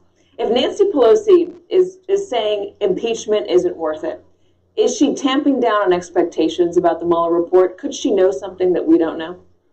She could. I don't believe she does at this point. It's a bit surprising that she came out with this statement prior to any public awareness of the Mueller report's findings. But she did leave herself an out. It was caveated. She said, unless it's compelling, it's overwhelming and bipartisan.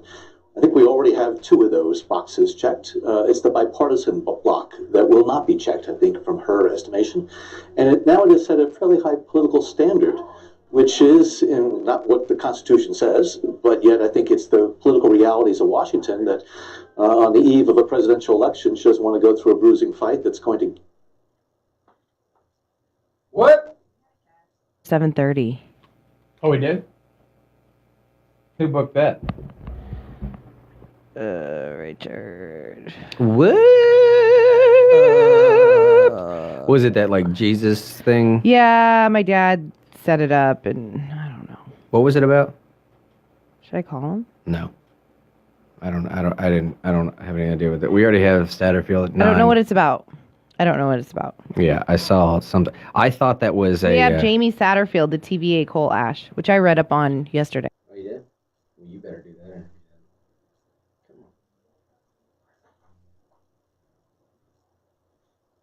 on. What do you mean, real news page? Your mom was on there. It was the. Hang on. Dr. Bruce Hartman, Jesus and Company. I don't even know what that means.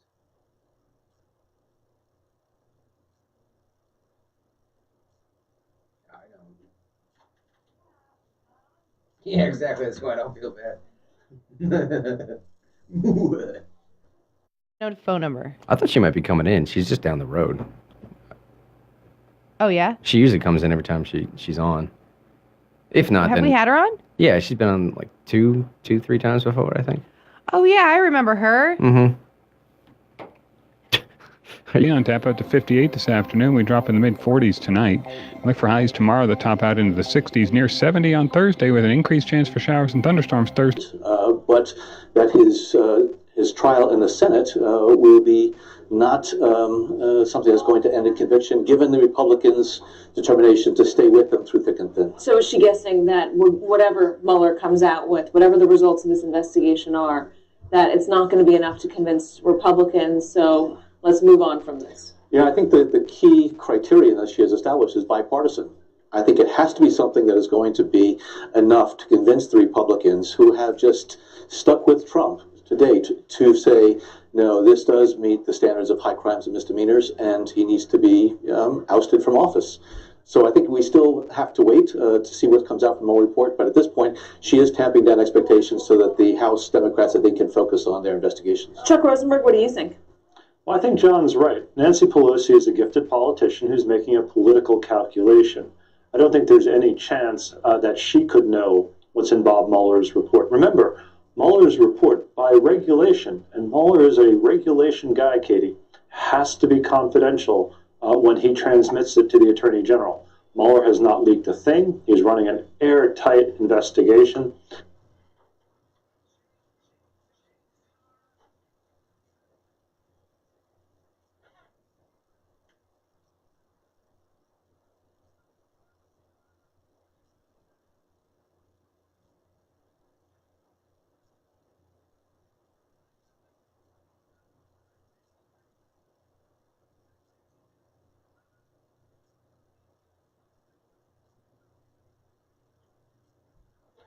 Hey, it's 8:38. Welcome back to Real News, ladies and gentlemen. I'm looking for this TVA coal ash story. We have Jamie Satterfield on at 9 to speak about that. You said it was on a Real News page, Roz? Is that? See. I gotta figure out how to do this Facebook thing.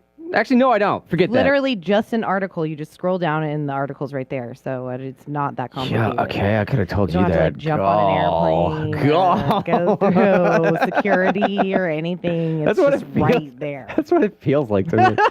All right, so back to this story here. I was talking about Fidel Castro's daughter. That's why it's a little bit of local story. We're making a little bit of national, doing a little bit of history, the whole deal. There's not a lot going on. I'll get to maybe 9:30, finishing out this story of...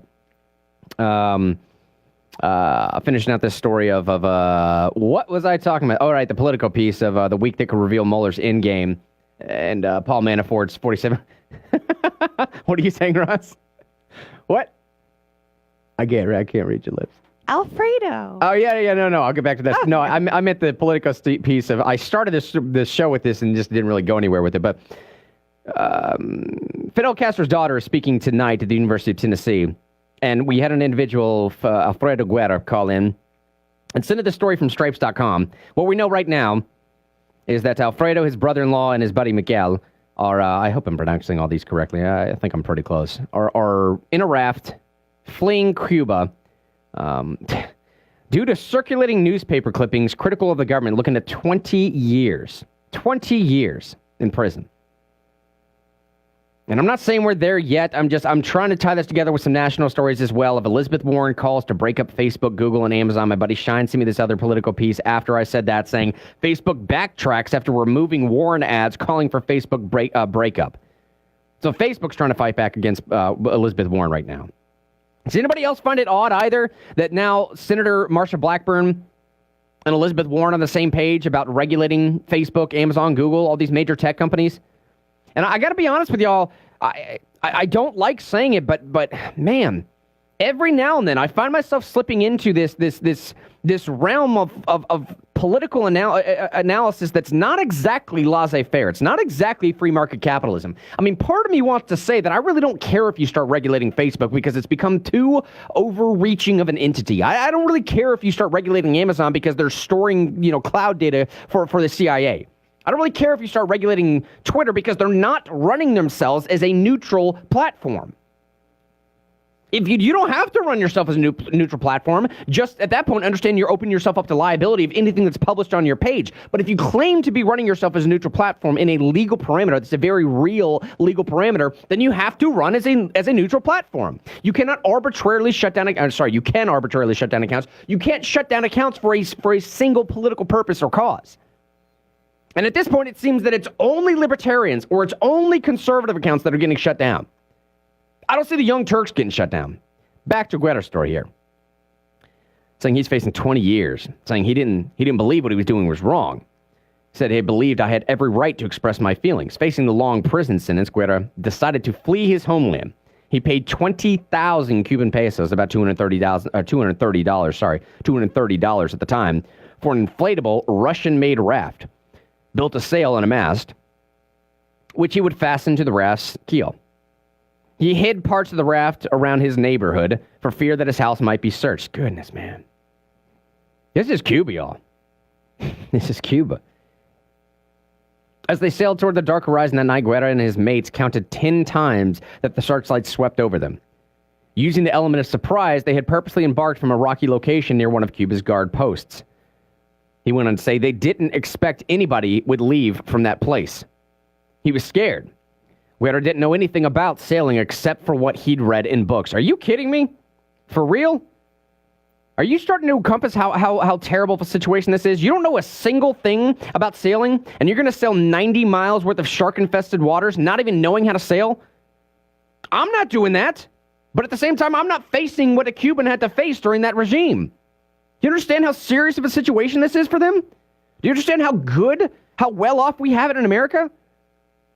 Do you understand when I come on here and I start complaining that Facebook is shutting down my speech, it's not exactly the same thing that a Cuban had to face 20 years in jail? You don't even know how to sail, man? And in the middle of night, you're going to go sail 90 miles, never having done it before, on an inflatable Russian-made raft? I don't even know the words for that. I don't have the words to describe what that feeling is like. I will never be able to empathize with that feeling of desperation. That feeling of the need to seek something better. Of the desperation to have some form of optimism in your life again, that you are willing to go 90 miles of shark-infested water knowing that there's a high likelihood you're never coming back. I'm talking your life. Not that you never come back to Cuba. I'm talking you're not making it to America, you're never coming back. He said he could swim okay, but would sink when he tried to tread water. Man. On the second day, the men sailed over waves 10 and 15 feet high. We took motion sickness pills before we left. None of us puked. The three made good time. On the third day, at about 10 a.m., a U.S. Coast Guard ship spotted the small craft and motored out to meet it. They were only about 1 mile from the Florida Keys. The men had trench feet from being soaked by the salty water, but that was the least of their worries. All of us were crying, Guerra said, saying I was nervous, shaking.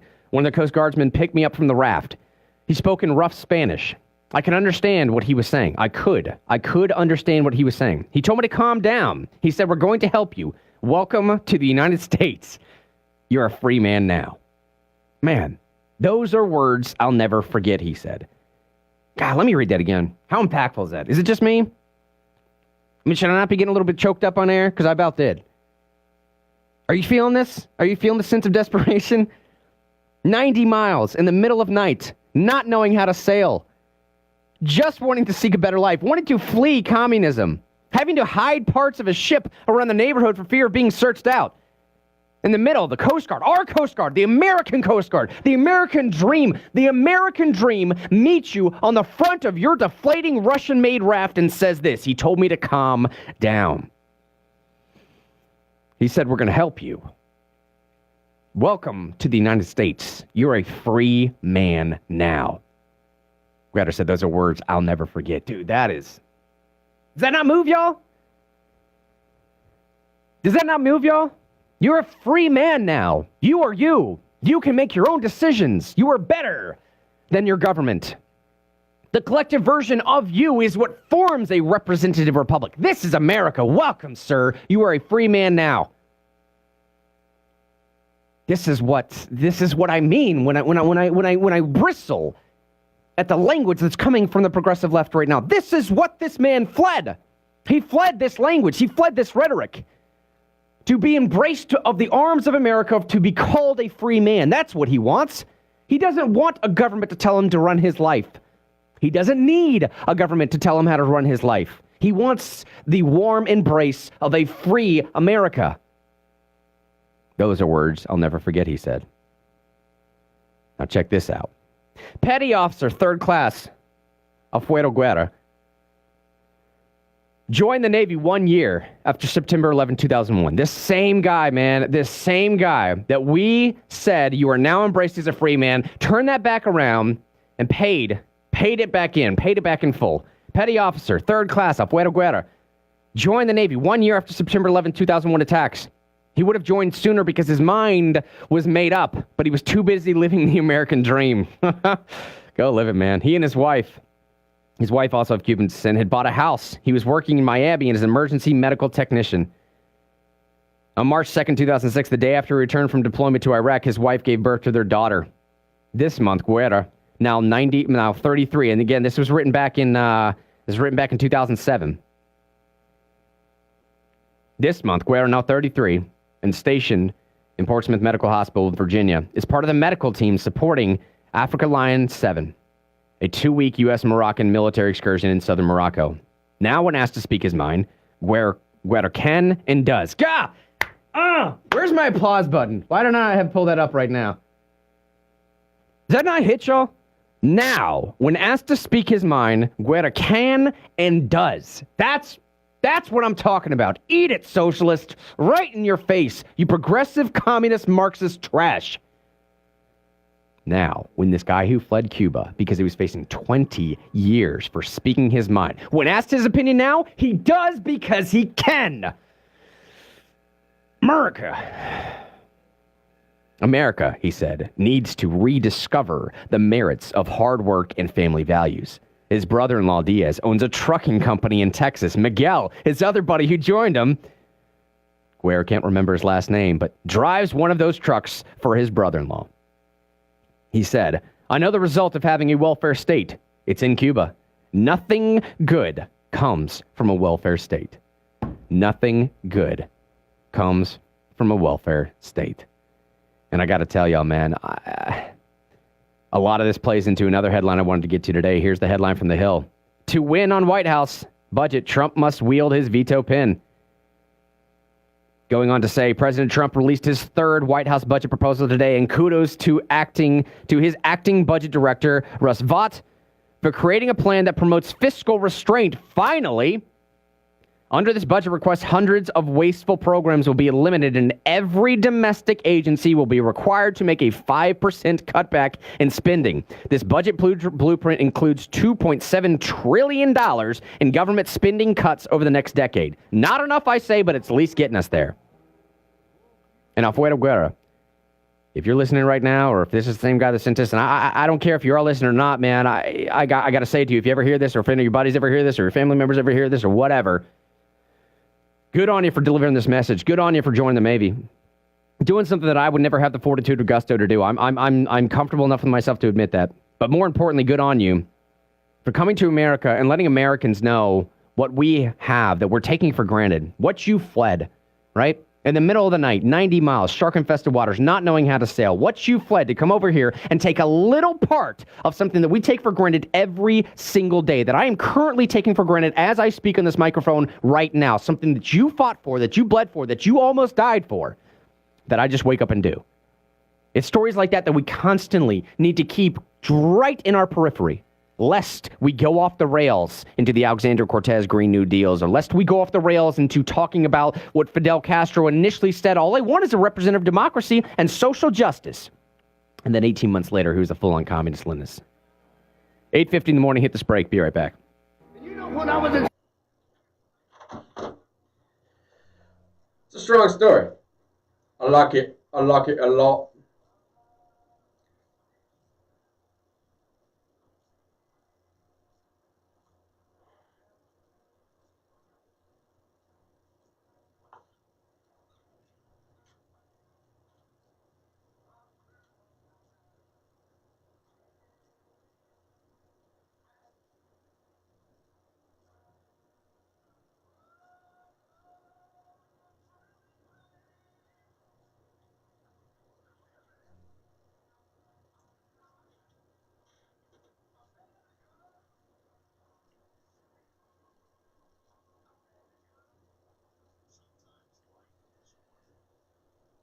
And so the notion that Nancy Pelosi knows what's in it seems to me to be quite fanciful. Has the president successfully raised the bar so high on impeachment, raised the bar so high on what Robert Mueller can find that would equal bad for him, equal a crime, like getting on the phone with Vladimir Putin and saying, please help me get these emails out to take out Hillary Clinton, that he's basically dragged the Democrats along and made the bar for impeachment?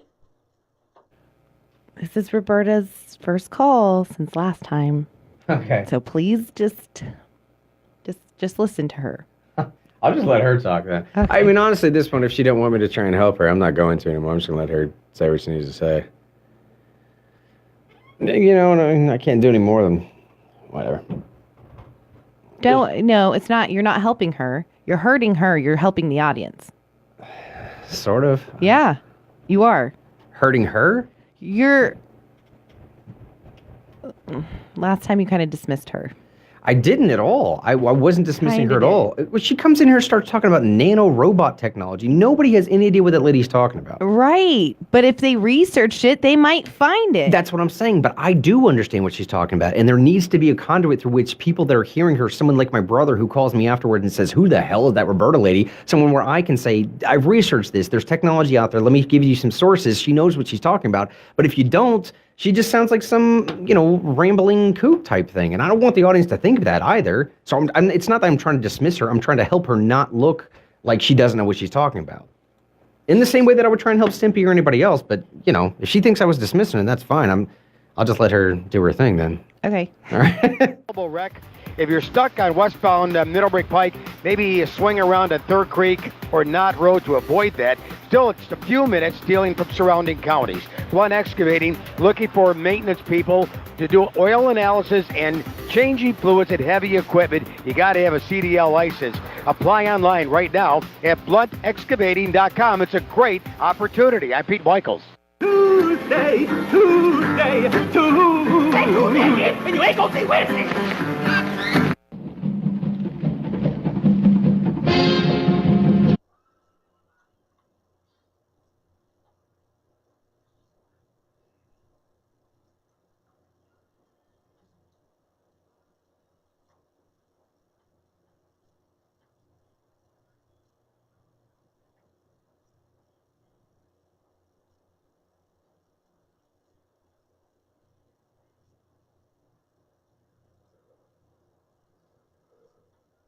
$8:54 in the morning. Welcome back to Real News.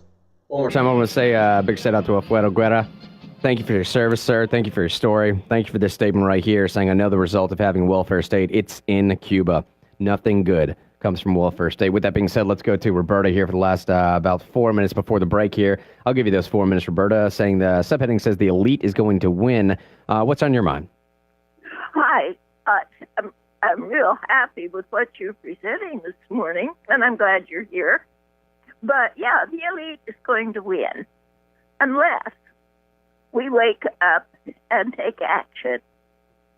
There are only about 3% of us, and the rest of us sit in apathy, and we don't challenge.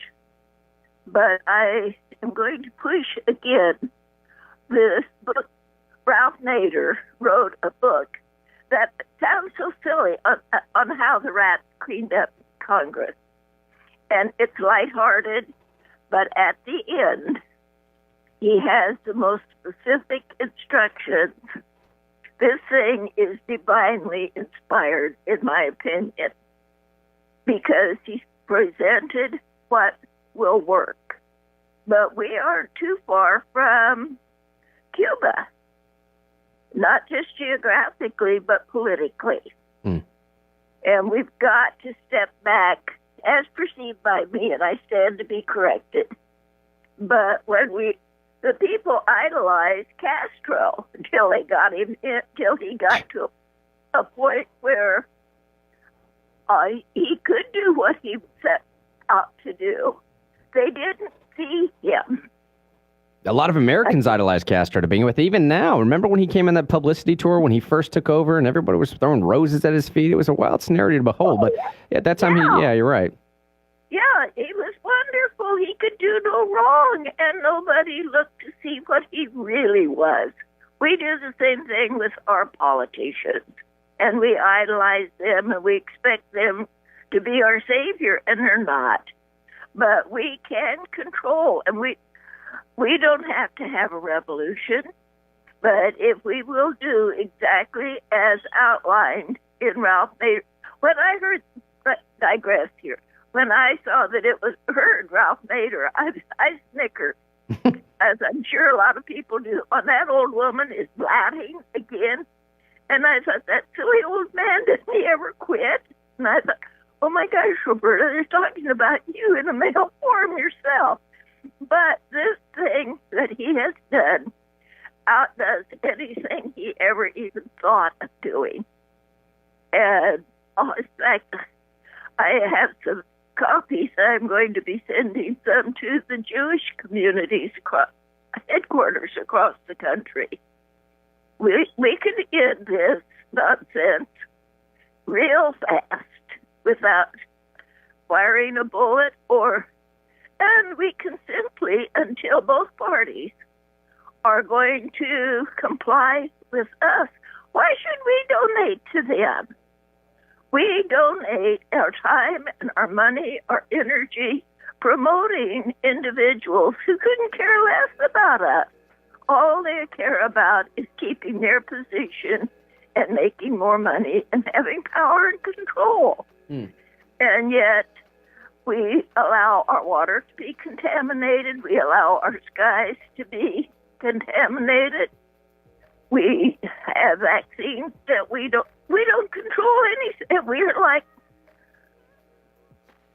cur dogs. Just kick us again. Maybe we'll whimper for you. I hear you, Berta. Unfortunately, we've got to hit this break here. I always appreciate hearing from you.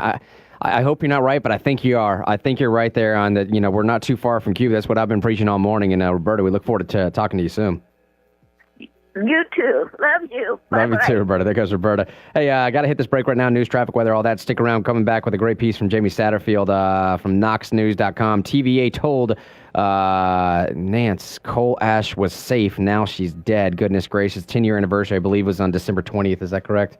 Yeah, December 20th last year. We'll get into all this story. 8:59 right now. Be right back.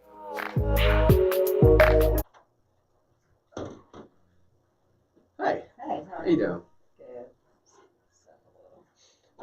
I'll do some of this with you when we get back. By the way, that Mevo camera right there is on Facebook Live, so we're still on air when we're out there somewhere. But I honestly may want to start with the presumption that at least some of my audience is around my age, and we have 1,700 international listeners. We have 40,000 listeners across the nation. So a lot of people may not even know what this story is. Okay. I may want to start not get into the whole nuance theory, but just what happened 10 years ago. Brush.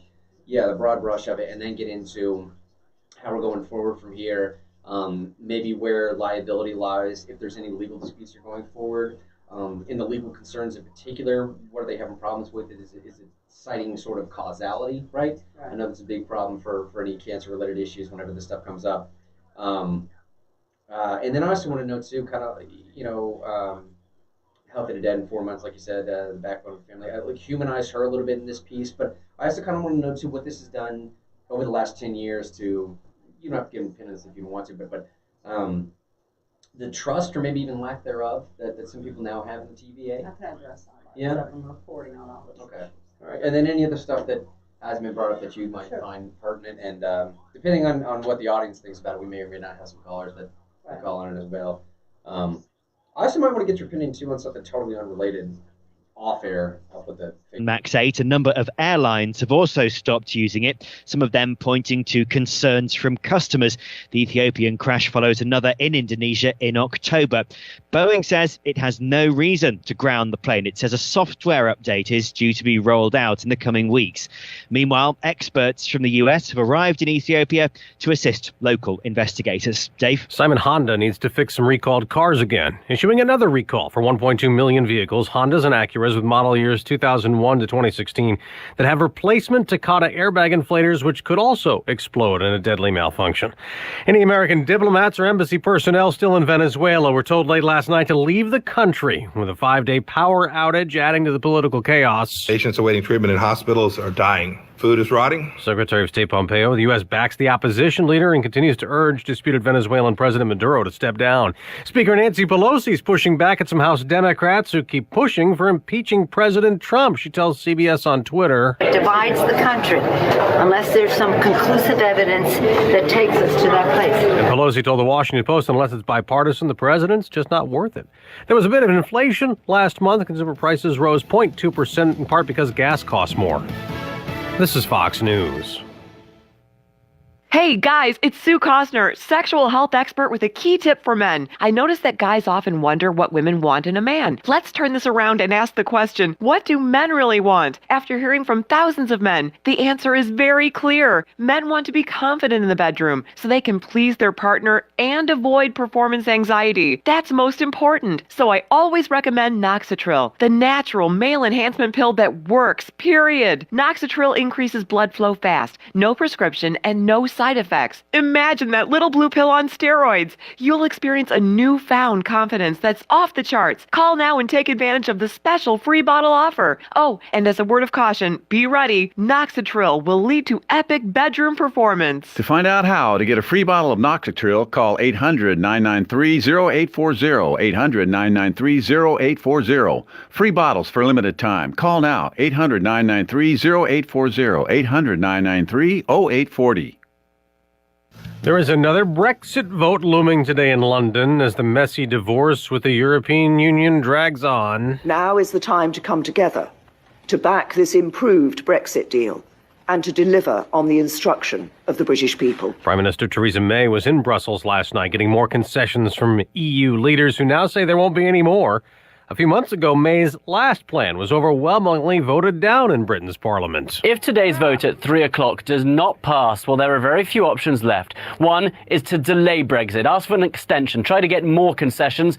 The other is that on March 29th, 17 days from now, the UK crashes out of the EU with no deals in place, and that is widely seen as an economic catastrophe waiting to happen. Fox's Benjamin Hall. They're starting to pick a jury about now in Pennsylvania in the case against a white former police officer in East Pittsburgh who's charged with homicide in a shooting death last summer of an unarmed black teenager.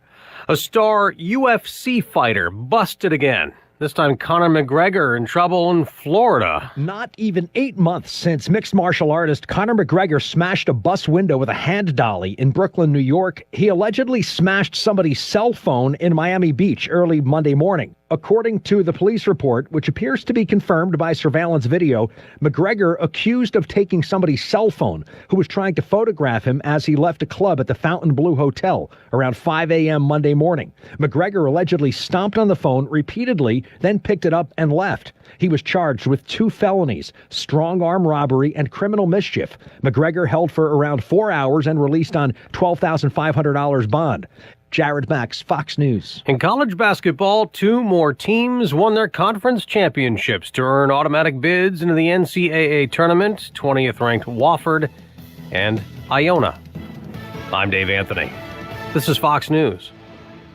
Hey folks, Dave Ramsey here. When you're working hard to beat debt, a great way to save some money on your monthly energy bills is to replace those drafty old windows. Go see my friends at Window World of Knoxville, America's largest replacement window and home remodeling company. Local owners Mark and Claudia will take great care of you. They offer double-hung white vinyl windows. These windows receive the Good Housekeeping seal of approval, and they come with a lifetime warranty. Plus, they're energy-saving, and they're made right here in America. Folks, I trust Window World. In fact, Knoxville News Sentinel readers voted them the best window company in Knoxville. So call Window World of Knoxville today for a free estimate. 865-938-0314. Located on Old Callahan Road or at windowworld.com. Window World supports the Veterans Airlift Command. Simply the best for less. windowworld.com.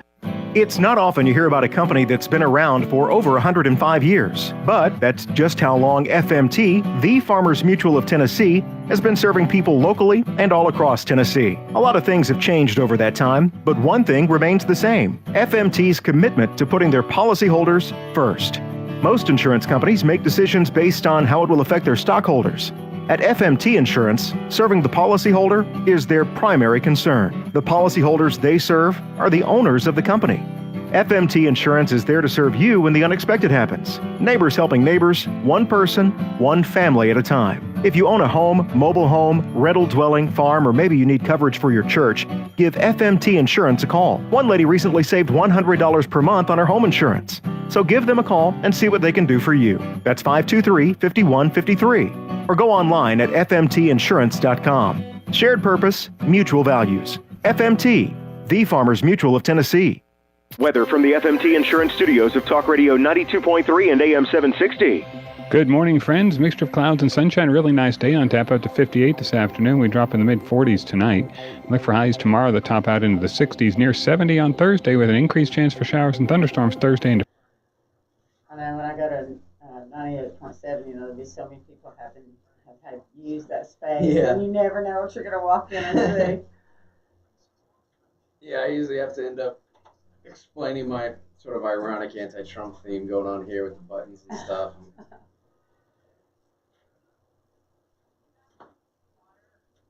I asked her.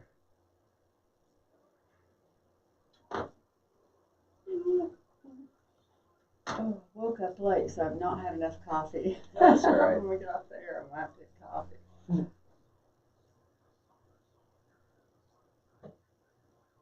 But I was up late last night fashioning questions for TBA. Oh, yeah? That story is not slowing down. Huh? You can give her a pin since she works for the Sentinel. She can use it at work. Tonight, we will not finish without a fight. You gotta fight for your right. Can you dig it?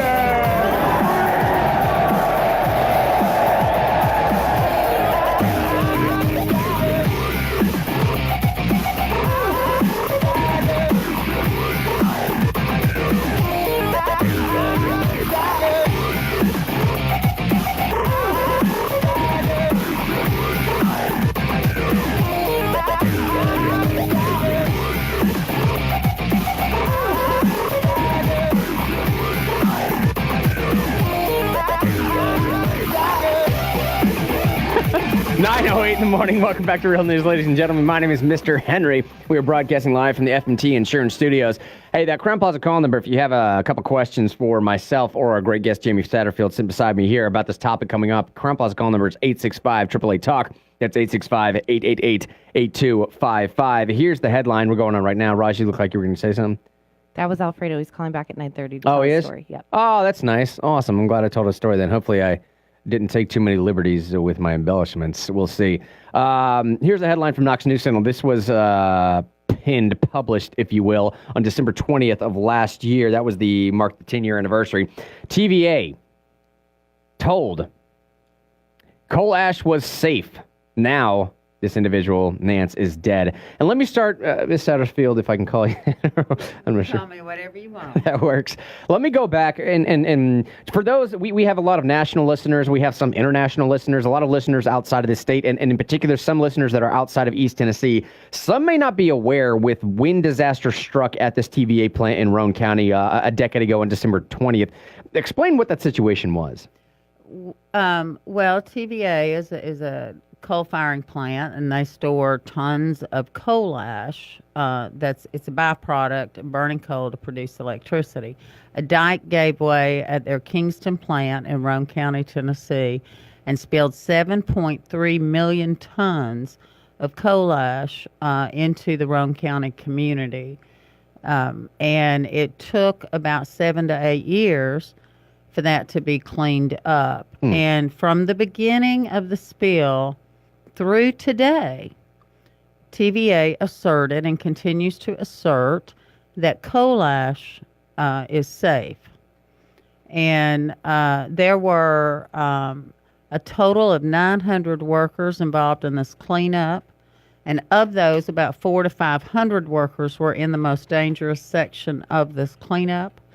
And now we have more than 40 workers, including the lady you're talking about, Jean Nance, who was a TVA employee, are dead. And we've got hundreds, at least 400, who are sick with chronic and fatal conditions that they believe are linked to long-term exposure to the coal ash during this cleanup.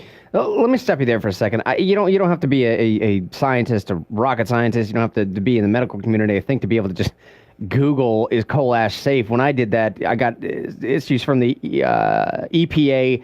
I got it from a whole bunch of articles right here. Arsenic is one of the most common and most dangerous pollutants from coal ash. The EPA also found that living near ash ponds increases the risk of damage from cadmium, lead, and other toxic metals. Did they ever explain how they're getting this information as to how it's safe? Well, apparently TVA has a problem Googling. When this spill happened, they told the public that coal ash had 7 constituents, and that's basically ingredients. And they listed inorganic arsenic as one of those constituents. What they didn't tell the public or the workers is that coal ash has over 26 toxins and metals in it. And in particular, the Kingston ash had radium. It was radioactive, as well as, copper, lead, mercury, and all of these agents in coal ash are capable of causing a variety of very serious and fatal conditions. What TVA would like for us to believe is that the coal ash is safe so long as we don't touch it, we don't breathe it, we don't, that's the thinking.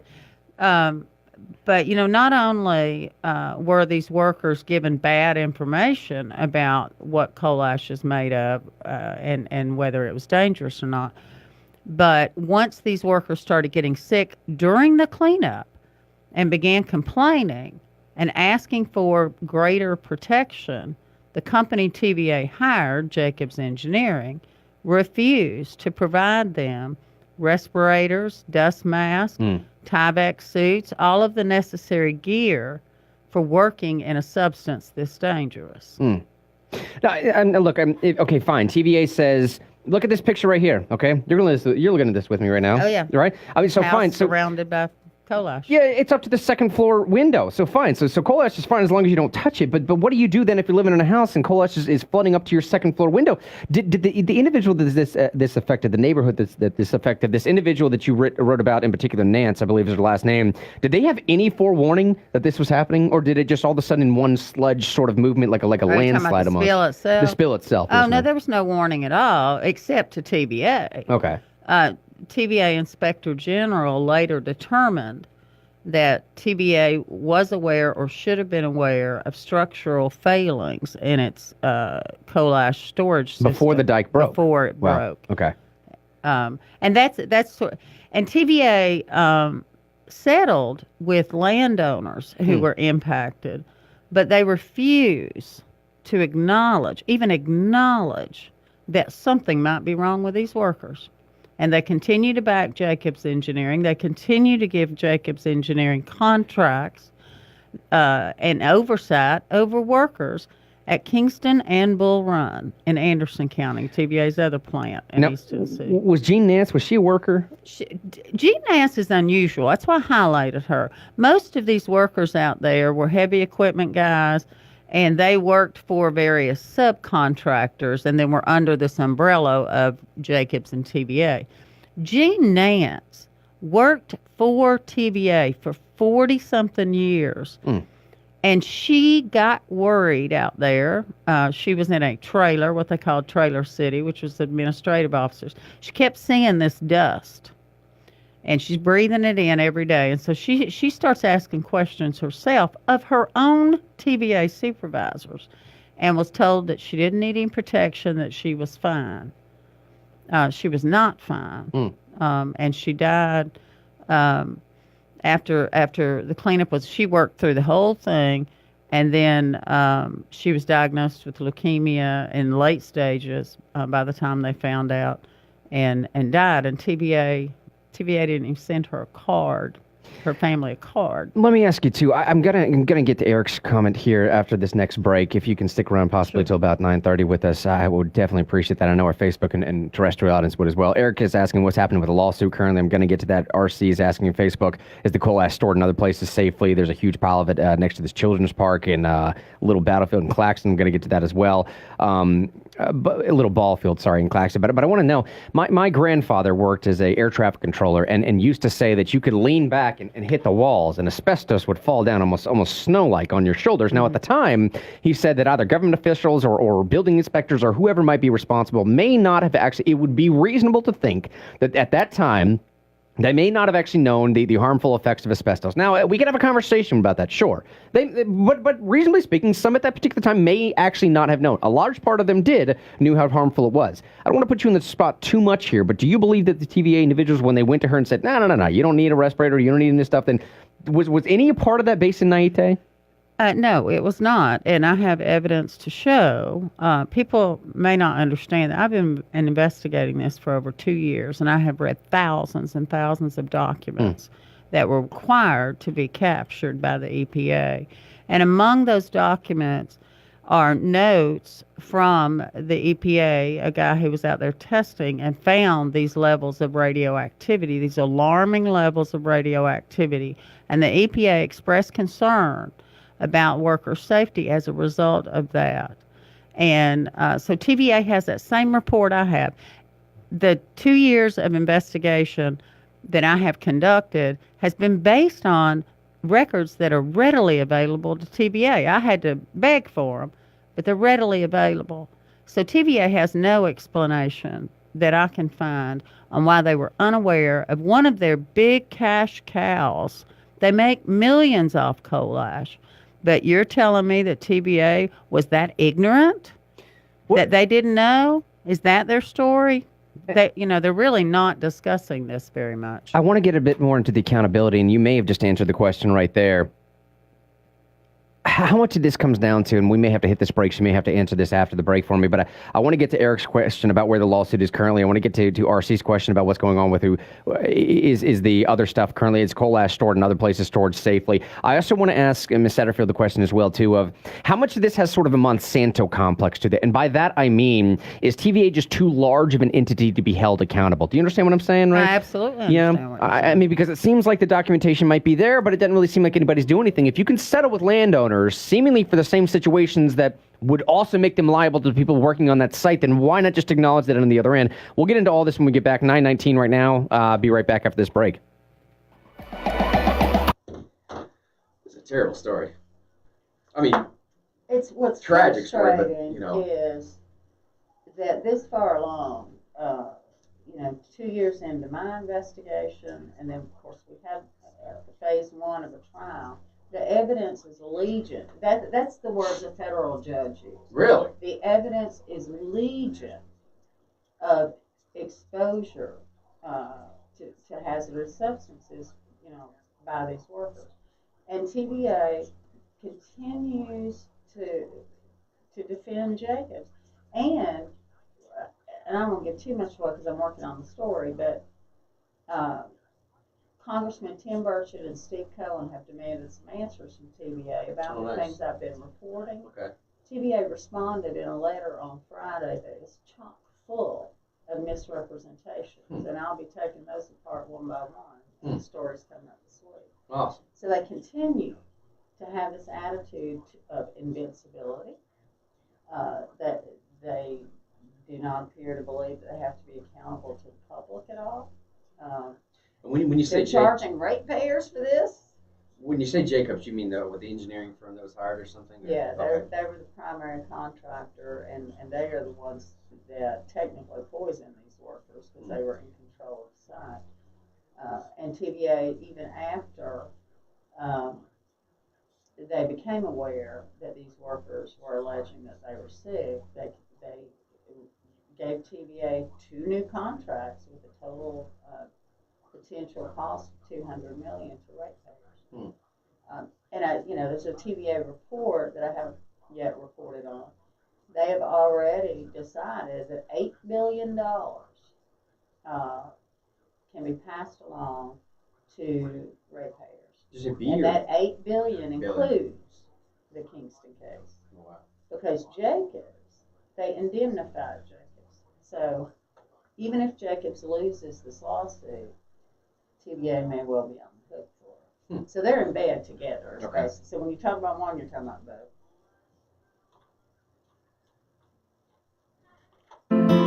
Near Eden, I guess the garden land. Must have been a serpent that spilled the can. Had a friend who had a dream. They poisoned the river by the streams. The ones to blame always unseen. Just a part of a well-oiled machine. River that flowed 10,000 years. 9:22 in the morning. Welcome back to Real News. Depending on how long the story goes, we may do one more segment after this one. I'm not sure how long we have Ms. Satterfield for, but again, we're joined by Jamie Satterfield. Here's the headline if you want to follow up. And she just let me know off air, too. I don't want to give too much of the story away, but she's going to continually do more and more work on this. So just stay on the edge of your seats and be expecting more out of this individual. Here's the headline right now. TVA told Jean Nance coal ash was safe. Now she's dead. Let me just start with this very general question here. I think most of the audience is caught up now with what happened with the coal ash spill at TVA 10 years ago on December 20th of last year. That marked the 10-year anniversary. Eric wants to know on Facebook, all right, so what's happening with the lawsuit currently? Well, 57 workers initially, and now we're up to about 70-something. They filed suit in federal court against Jacobs Engineering, which is the company that TVA put in charge of this cleanup. In November, the workers got a favorable verdict in what's called Phase 1, which means that they put on enough proof that Jacobs breached its contract with TVA, breached its duty to protect them, and that as a result of their breaches, then the jury concluded that the workers' conditions could have been caused by that breach. Excuse me. Toxic tort lawsuits are weird. They're unlike most others. And so now, it is only now that we are moving to what would be a Phase 2, and that's where each worker is going to have to show what's wrong with them and then make the connection to their coal ash exposure and seek damages. Yeah, and that I can tell you from clerking for judges around here, that becomes one of the most difficult parts of the whole legal aspect of citing. You know, what's interesting is Jacobs wants many trials for each, when I say many, I mean small trials for each of these workers. They're essentially trying to run out the clock. Yeah, exactly. In that. So my problem as an investigative reporter and as a citizen is that these workers right now are dying, and many of them don't have health insurance. Many of the workers, and there are hundreds who are not part of this lawsuit, are walking around with diseases they may not even know they have at this point. And what I've been calling for is for TVA to do what they promised to do, and that was that anybody impacted by coal ash as a result of that spill, they stood up at public meetings and said they would pay for medical testing and treatment They've already said this, you mean? They've said okay, that. Okay. Now they're trying to say they only meant that for the community, not the workers. Oh, my. You tell me why these workers are not community members.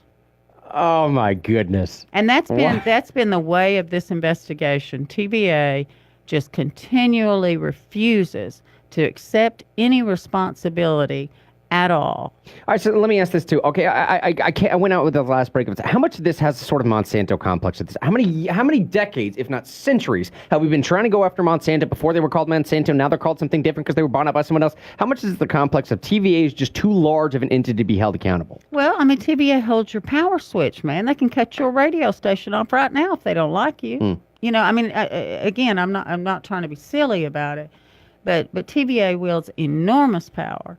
I find it interesting that another powerful name in this community, Jim Haslam, founder of Pilot, made comments to a congressman who was pressing TVA about this issue and the treatment of the workers, and said to this congressman that he needed to back off TVA. That's the kind of power TVA has in this community. All right, so what does the legal system think? You said something to me off air, and I don't know if you want to repeat this, but the actual rhetoric that the judge had used as far as to the amount of evidence that we have in this particular case. Well, in one of the pleadings, and there are many in this case, Chief Judge Tom Barlin wrote, as he was deciding a legal issue, and these are his words, that the proof is legion of the exposure and overexposure, if you will, of these workers to coal ash, which is a very toxic substance. You know,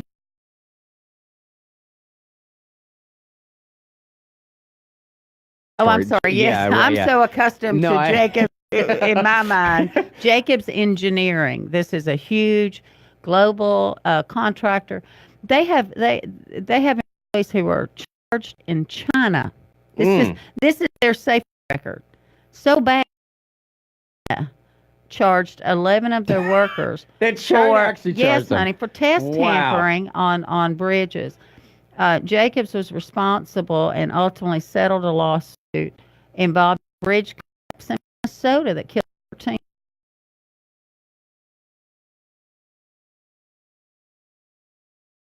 fraud.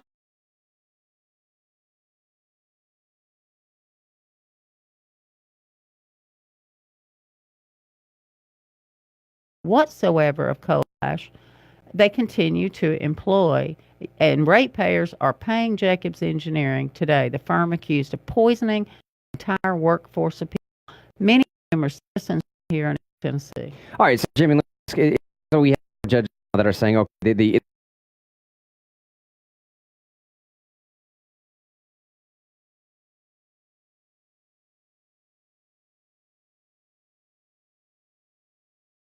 especially given the contaminants that we know were in there.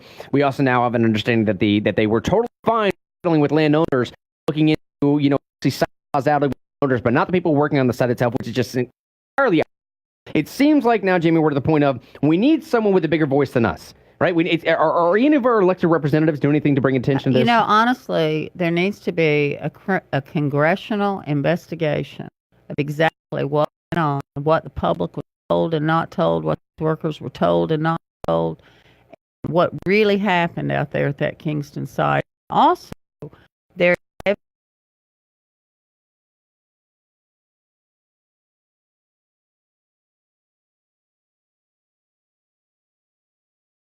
and Kingston around the Kingston plant. Keep in mind that TVA builds their plants, and both of these plants are built strategically along the Clanch and Emery rivers need water.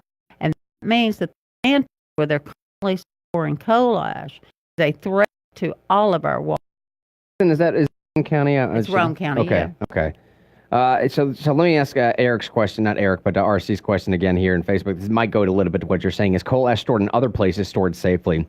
I suppose what he's talking about is there a potential risk of this happening maybe yet one more time? I'm not sure, but. Well, I mean, TVA has coal ash facilities at all of its plants, essentially. There's 8 plants total, 7 of which that have coal ash storage facilities. The EPA now requires that new coal ash landfills have some protective measures. There's debate on how well those work. But understand that TVA has been allowed to close coal ash landfills, and all that means is they're not dumping anything new in it without the proper lining and protection. So, yes, there's coal ash stored all over this state. In Memphis, they have discovered that the coal ash there around that plant has arsenic 300 times the level for safe drinking water. 300 times. A study has found in Kingston that groundwater in the test wells has arsenic at dangerous levels. And at Bull Run, that the groundwater test wells have lithium and arsenic at dangerous levels.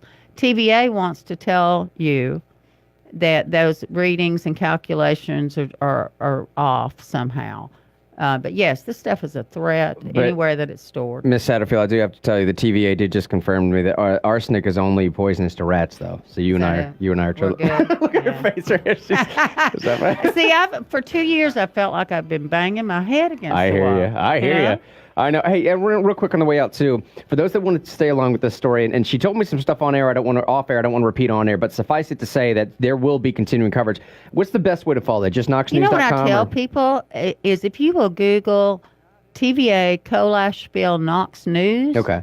You'll get a link that has a whole cache of reporting on the stories, and I will have stories continuing for as long as there needs to be justice for these workers. Awesome. Okay. So knoxnews.com is where you can always find me. Fantastic. And Jamie Satterfield reporting on this. I really appreciate it. Facebook was loving that as well. 9:31. Hit this break right now. Come back with a little bit more story on Fidel Castro, maybe some Trump stuff. We'll be all over the place. Be right back. Solstice. Hey, thank you so much for coming to report on honestly. We truly appreciate it. And get with I suppose Richard is the one that booked you today. Make sure we stay in touch with Richard, and whenever you have updates on this or a new article that's coming out, we'd love to have you back in too. Because I love doing local stuff and I love doing local stories that matter to people too. You know. So. Okay. Well, thank you so much. Yeah. Thank you.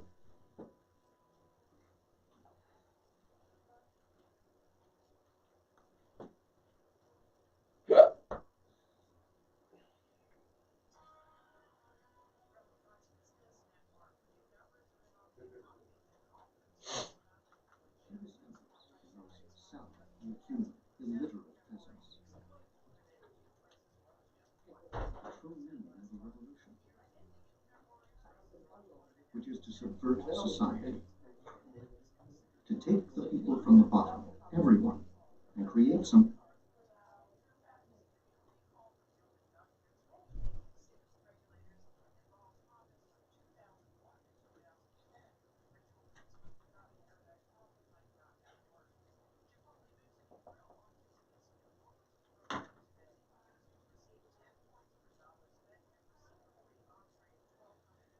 Jexodus? Oh my gosh. There's a Jexodus going on? Jewish people leaving the Democrat Party? Oh, jeez. President Trump slamming the Democrats for failing to take tougher action against Congresswoman Ilhan Omar's anti-Semitic remarks. The Democrats have become an What? He's nervous, just Oh, to he let is? you know. So he said that he's never called into a radio show before. Oh, that's cool. What did he say? He's nervous or something? He said he's never called into a radio show before. Oh, that's all right. I'll walk him through it. Yeah, I told him that you'll be asking all the questions and it'll be fine. Yeah. I'll be straight up asking questions. Oh, okay. Questions. What? I'll be straight up asking questions. You ever seen that Key and Peele skit with like, you better sklurk or dirks? Yeah. When the Terry shows up, you be ready to sklurk or dirks. Real news. Fees is one of the highest business expenses they face every month. So there's a divide going on. If you are someone who charges huge volumes in a month and you have reward cards where you're getting points or free tickets or free, whatever. So we've seen it. It's been plastered on our TV screens the last month. There's anti-Semitism in the Democratic Party. They can hide it. They can do whatever they want. They failed to condemn it, and now it's there, so it's time. Elizabeth, how much does this hurt the Democratic Party? The fact that it sounded like we were going to have a resolution voted on in the floor, non-binding, perhaps with Congresswoman Omar's name on it, and then at the 11th hour, because of all the pressure from the party's left, they wound up not naming her, and it was not about anti-Semitism, it was just generally about hate across the board. I mean, the scariest part, obviously, was not the original anti-Semitism. Yeah. Oh, somebody wanted to tell her thank you. You know how there's like a Blexit movement now for black people to leave the Democrat Party, and there's a Brexit movement for... What does that mean? It just means like black people exit the Democrat Party. Blexit, and Brexit is British exit the EU. It started from the Brexit thing. There's now a Jexit for Jewish people to leave the Democrat Party. I wonder which ones we can come up with. Does Alexit. AOC come up with these? I don't know. What's going on? Like, who comes up with it? Yeah, look, Jexodus. They're calling it Really? the Jexodus, Jewish Really? millennials leaving the Democrat Party. We could call it the Lexodus for lesbians leaving the Democrat Party. The Trexodus for trans people leaving the Democrat Party. You're so stupid.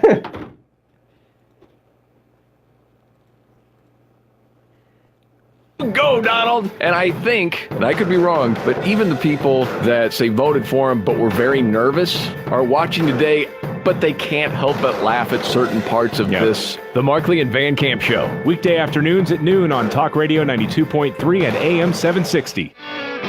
Hey, this is Dr. Jake Parrish from Victory Health Radio. Are you I struggling? don't care about the Jewish people, and the Jewish people need to show them that if they don't support us, we're not going to support them. So we know, obviously, that the Jews have overwhelmingly supported Democrats, but that doesn't mean that the Jewish vote should be discounted. Why is that when you hear the president talk about his pro-Israel stance and meeting with Benjamin Netanyahu? I have no idea. Honestly, I've never understood it. After the president moved the embassy, which so many presidents, including President Obama and Bush, promised to do that, I thought that there would be a shift. Obviously, I thought people would at least understand, like Jewish friends of mine would understand why I supported him, who didn't at first, and they didn't. They never changed their mind. They stuck to the narrative. President Trump is bad, and they refused to What are change they that. saying now? Same thing. I don't think they're going to change. Your group, Jexodus, has been in business for 2 weeks. I understand you've got big events planned for New York and Florida, right? Yeah, so that's our official launch. Will be April in New York and Florida, but we're hoping to go across the country through 2020. We know there's a big Jewish population in multiple states. There's also swing states. Which we do not want to discount, obviously. We know it's come down to 3,000 or 300 votes in past elections, so we're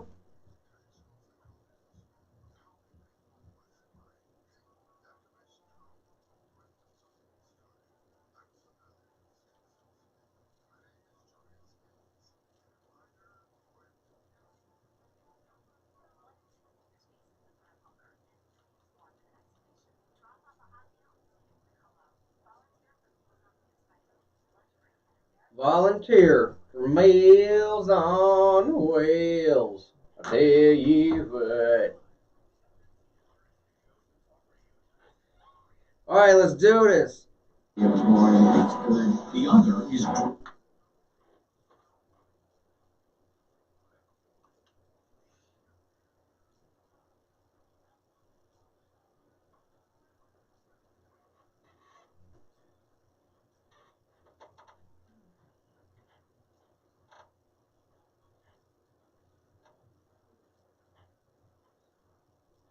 Hey.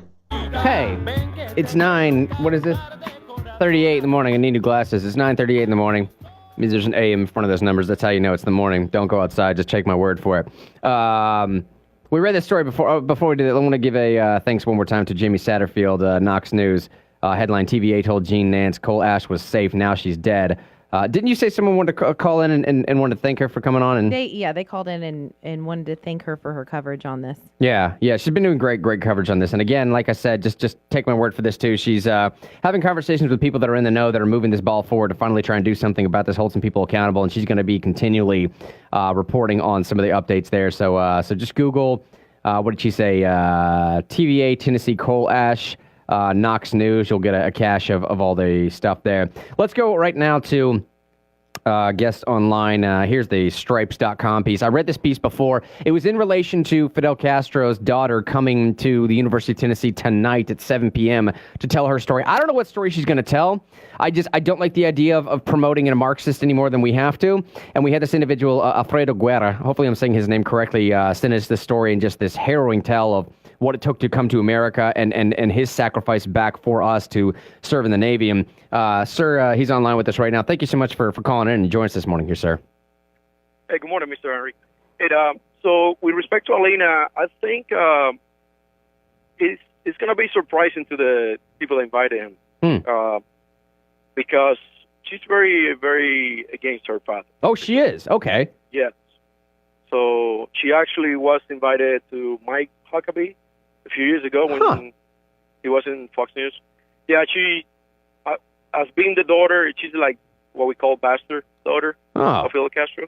Yeah, she went through a lot. She went through hell, believe me. See, this is why, sir, I say we have the best audience in the entire nation. You included in that, Alfredo, because I didn't know anything about this girl. I was somewhat afraid anybody with associate ties to Fidel Castro. I thought it was going to be a thing we're promoting. But if you say it's something that's not actually going to be that, I might actually show up tonight to see what's going on. Let me backtrack. I would. Let me backtrack a little bit and get some of your story here. I like to ask my in-laws this same question because they grew up under communist Romania. When you, I suppose, born in Cuba. Was this, for you or for your parents or even your grandparents, was this an overnight change? Did it instantaneously happen from where you went to what was being pitched as a representative democracy to all of a sudden we're communist and we have to flee the country? Or was that sort of a slow burn? How did that all come about? Well, at the beginning, when I got here in 94, for example, the first thing I'm hearing is Hillary Care. I'm like, I just... escape from this. Socialized healthcare. Wow. And so I asked my uncle. My uncle's been here since 89, but then 5 years. He's a former political prisoner. Thank God that he's still alive. He was sentenced to death by fire squad. And the day before he was to be put to death, my grandpa sent a person from that little village down in Cuba and please, they're going to kill my boy. He's 17. He's not 18. And this is the paperwork. So the guy went out there and showed up and, hey, can you check the roster again? But this guy, his father gave me these papers on his birth certificate and whatnot. And sure enough, that was the only reason. Well, they were nice enough and sentenced him to 30 years. His crime, to remove... a statue from the Catholic Church, because at the beginning the rebels, the communist rebels, were coming and breaking all the churches and shutting them down throughout the island. So he removed the patron saint from that village and hid it somewhere. And someone. So they couldn't destroy it. You mean? Is that right? Yeah, exactly. Yeah. But going back to Hillary in '94, I got here, so I asked my uncle, what's going on? He said, yeah. These Americans are crazy. They don't know what's coming. They think it's bad now. This is 1994. Yeah, that's what I was going to say. It's 94. We're in 2018 now, or 2019, right? Right. And going forward to Obama, sure enough, they passed it because he lied through it. But in '59, when Castro took over, the first thing that he went after was two things.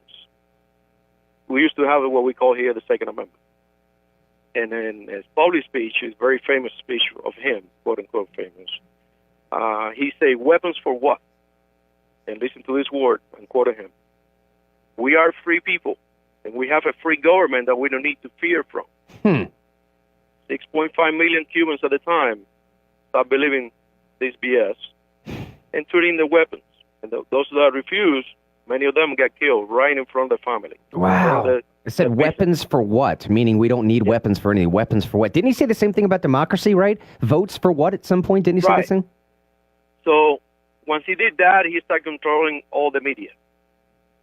Then I talk about radio, magazines, newspapers, and TV. So he controlled those two things right away from the beginning. And then he started confiscating, and in public speech, he's bashing the big guys, the big corporations. He never messed with the middle class. So he always, and again, going back to Obama, he sounds in the Democrats in this country, he sounded like him back then. So he went after the big names, Colgate and Coca-Cola and Texaco, all the big companies, all the car companies that were in Havana. I mean, not in Havana, but throughout the island. So he went about after these guys, and literally they show up to the office of these companies and talk to the American manager or the owner that was there, happened to be there. He said, "We're here to pick you up, and we're going to take you to the airport." So, well, I have to pick up your family and this and that. No, your family is en route to the airport. And because the government owns your company now? That was the deal? Right, exactly. Yeah? Yes. So they went after the big guys, the big names, what we call here the 1%. Yeah, right. So, right. So they went after those people, and at the beginning, and then with that money, I'll talk about literally confiscated the actual building and the properties and the cars that were in those dealers, and the bank account that were in Cuba at the time, in American dollars, confiscated all this wealth, right? So that was enough money to run the country until 1967. Through all these years, he's been denying, "I'm not a socialist. I'm not a socialist." He was, it's not a communist revolution, blah, blah, blah. Well, by 1967, of course, by then, he was already being allied to the Soviet Union, becoming a satellite of the Soviet Union here in the Western Hemisphere. By 1967, the middle class became the new rich class. That's right? Yes. And I'm talking about the little guy that was a plumber and had maybe another guy working for him, the electrician, the carpenter, the guy that raised chickens and sold it, in the local market. All that stuff, all those guys became the new rich class and went after the small businesses. And then at that point, that's when they, came out with the crazy new constitution and declared Cuba a socialist country. Let me ask you, Fred, before we get too much into that, and I don't know what your time constraints are, man. I may want to hold you up for one more break and just finish the show out with you, too, if you could. But do you see any parallels going on right now? Because I said before, I watched 2 documentaries last night, and I want to say in 59, early 60s, Fidel Castro was out there saying, all I want is a representative democracy. I want to fight for social justice. I'm not even paraphrasing. Those are his words verbatim. And then a couple years later, like you just said, if not 18 months later even, we started talking, no, we need to be considered full-on Marxist-Leninists, okay? Are you seeing, I don't want you to fearmonger too much here, but are you seeing any parallels right now with the conversation to Bernie Sanders and Alexander Cortez and Elizabeth Warrens of saying, hold on, man, we just need some free stuff.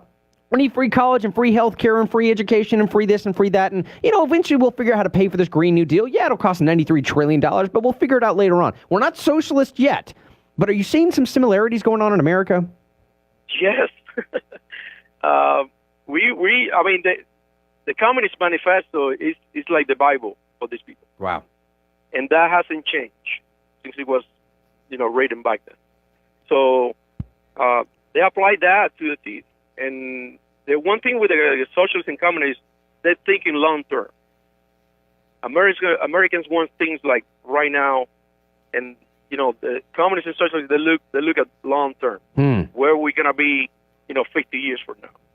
And I'll tell you what, socialists have been working hard and communists in these countries for the last 100+ years, going back to Woodrow Wilson.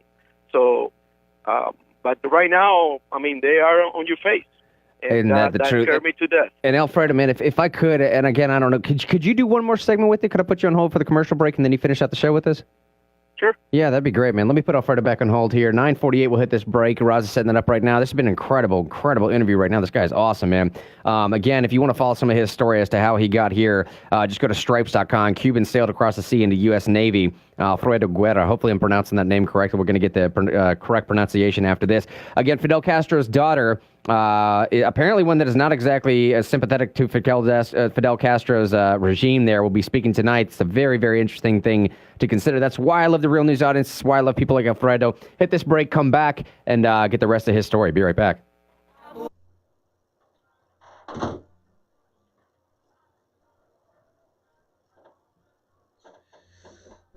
It's been pretty good so far.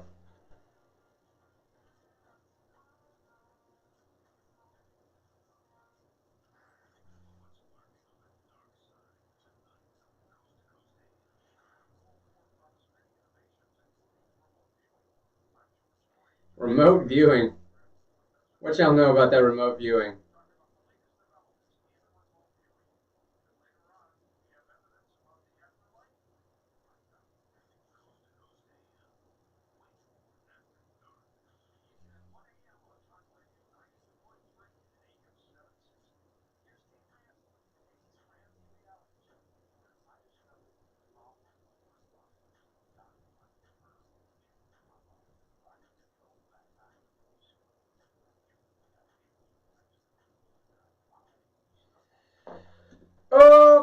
fuck?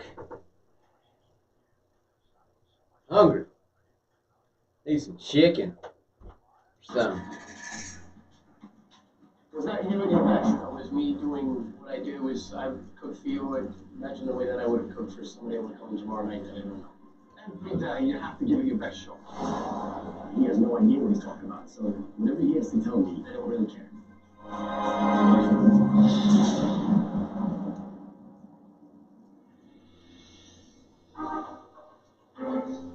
For a restaurant to survive in the Hamptons, it not only needs the vacation business in the summer, but a loyal local following all year round, especially in the winter.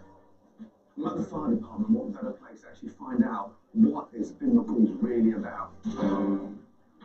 Morning, guys. Right.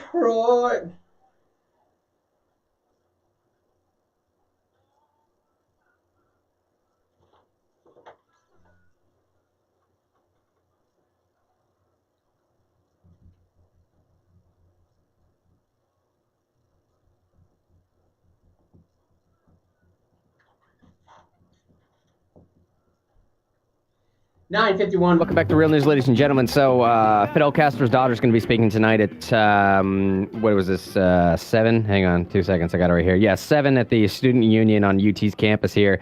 Our guest right now, Fidel Guerra, born in Cuba, came over here, I want to say, well, he'll tell us here in a second. Article was written in 2007. 94 is when him and his brother-in-law and Miguel came over here. And it sounds like fear-mongering when I go on air as an American born in Charlotte, North Carolina, and say something to the effect of, hey, man, Alexander Cortez's rhetoric is getting dangerously close to what Fidel Castro started at. It's not necessarily fear-mongering when an individual like this says this here. And Alfredo just left us with, he's back on air with us right now, just left us with I said, are you concerned at all about this rhetoric being the same? He said, absolutely. It sounds the exact same. So let me follow up that question, sir, with this. If you had one thing to tell millennials, and it's primarily millennials that are buying into this, but not necessarily all millennials. I mean, Alexander Cortez won the entire 14 districts. She didn't get all millennial votes there. People that are supporting this kind of rhetoric, the Bernie Sanders style of socialism that will quickly, in my mind, turn to... What did Marx tell us? He said the way you get to communism is you start with capitalism, you go through the slow burn of socialism, and eventually you fall on communism. That's how you do it. If you had one thing to tell these people that are supporting that ideology right now in America, what would that one thing be? Well, I mean, the first thing, the millennials and all the youngsters, they want free stuff. And when it comes to free stuff, let's talk about education. Well, we got free education in Cuba, right? Well, have you heard of the slave doctors? Cuba's been pretty much leasing the doctors everywhere throughout the world. Well, the left over here tell the American people that, oh, look how good the healthcare in Cuba is, that they can send doctors and nurses and healthcare technicians abroad. The largest revenue for the Cuban government is the lease of these doctors throughout the world. The latest to be Brazil, and with the new president of Brazil, he said, no, we want to pay the Cuban doctors straight up. If you don't like that, you can take the doctors back. And that's for example. I mean, yeah, you get your free education from the government, but guess what? The government's going to own your diploma or license or whatever you're going to have. Yeah, see, that's what I don't understand. And let me just make sure, sir. Is your last name Guerra? Am I pronouncing that correctly? Yes. Okay, fantastic. I figured it would. I don't want to embarrass myself too much. Roz laughed at me, but I looked it up on YouTube about 2 different ways to pronounce it before I brought you on here. I want to make sure I was pronouncing it correctly. Let me ask you, sir, I don't know necessarily because of the constraints within our constitutional republic. By that, I mean our Constitution itself. I don't know if it will ever get as bad here, even the most wild hypothetical as it was in Cuba. But what in your mind was going through when you were facing, say, the 20 years in jail for just passing newspaper clippings around that were critical of the government? What in the world was going through your mind where you said, I don't even know how to sail, but I'm about to set sail across shark-infested waters over 90 miles to try and flee here because I have to think something better is in America. And then you get here, and it seems like we're talking about the same stuff now that you just fled from. Now, that's a different conversation. But what was going on in your mind when you were thinking, all right, I don't know how to sail, but I'm going to do it, or I face 20 years in jail here? Well, like I told my mom, all I want is to be a free man, and I'd rather die in the water. Wow. As a free man, not here in a gulag, I didn't want to die, a gulag over there. We talk about 1994. At the time, there was no Facebook, internet, any of this stuff that we know today. At the time, the U.S. government, even though it was Bill Clinton, we had support from the U.S. government for the human rights and civil rights movement over there in Havana. Very, very, very small group at the time. I was the youngest one in the island. The rest were, older people, in the 40s and 50s. But I had to go. Otherwise, I won't be talking to you today. We have about 2 to 3 minutes left here, sir. And I got to tell you, one of the pieces in this story that really struck me, and again, this whole thing is all-encompassing, tying together with Elizabeth Warren talking about wanting to regulate Facebook and the freedom of speech that we have in this country, tying together with Alexander Cortez and the Green New Deal and the full-on government control of the means of energy production in this country. And the thing that struck me the most is, in this whole story, is this sense of what the American ideal is, what the American dream is, this underlying notion and this fabric of this country that we are all created equal across the board. Now, yes, we messed that up in the past. We're trying to continually get it right. We're not the best. We're the best that's ever done it, but there's still room to improve. But the thing that struck me is when you said right here, saying when the Coast Guard came up, you're saying I was nervous. One of the Coast Guardsmen picked me up from the raft. He spoke in rough Spanish, but you could understand what he's saying. Going on to say, he told me to calm down. He said, we're going to help you. Welcome to the United States. You're a free man now. Honestly, sir, when I first read that, I got a little bit choked up here. But what was that like for you when you first heard that? That was amazing. I get shocked myself right now. So think about this. I was lucky to have milk, the right to buy milk until the age of 13. Wow. I'm talking about a rations book. By the collapse of the Soviet Union, we went to Fidel Castro call it the special period. So, they reduced the age for children to 7. So imagine, at 7 years old, a child don't have the right to buy milk in Cuba any longer. Think about that. So, and then, oh gosh, the freedom of speech, the freedom of religion, it was illegal for Cubans to go to church until 1992. Wow. Totally illegal. It was a crime against the state. So, but I tell here to the left and to the American people that the term PC didn't came from America. It came from a communist country. That's right. That's right, Growing up man. in Cuba, when the Soviet Union started changing into glasnost and perestroika, the Russians magazines they used to come into Cuba, they stopped coming because there was a little magazine called Sputnik. It's the equivalent of Reader's Digest here in the U.S. And I can see more commercials and stuff. And I was, wow, this is looking more and more to the Reader's Digest that a neighbor of mine had from before Castro came over. That used to come into Cuba, the Spanish version. And I started questioning this stuff in the school.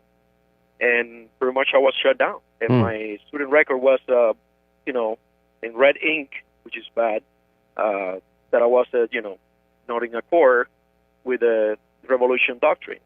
Hey, now, Alfredo, man, I'm sorry. We got to cut you off there. It's going to cut me off whether it wants or not. Buddy, in all sincerity, one of the best interviews we ever done. And this is just sort of happened organically. I mean, you were fantastic on here. I truly appreciate you being vulnerable enough to tell us your story. We're probably going to have you on here in the future to just tell us some more and keep us up to date with, hey, stay away from this rhetoric because I've been through it before. Alfredo, buddy, thank you so much for joining us, man. Yes, please. And take care of the First and Second Amendment. That's right, buddy. Thank you, sir. Because the rest of the Constitution doesn't matter after that. That's what I'm hearing you. Thank you, buddy. We'll talk to you soon, all right? Hey, bye. There goes Alfredo Guerra. Read his story, stripes.com. Incredible. 9:59 now, a little bit late on the way out. Stick around for news, traffic, weather, all that. Glenn Beck, be back tomorrow doing it big.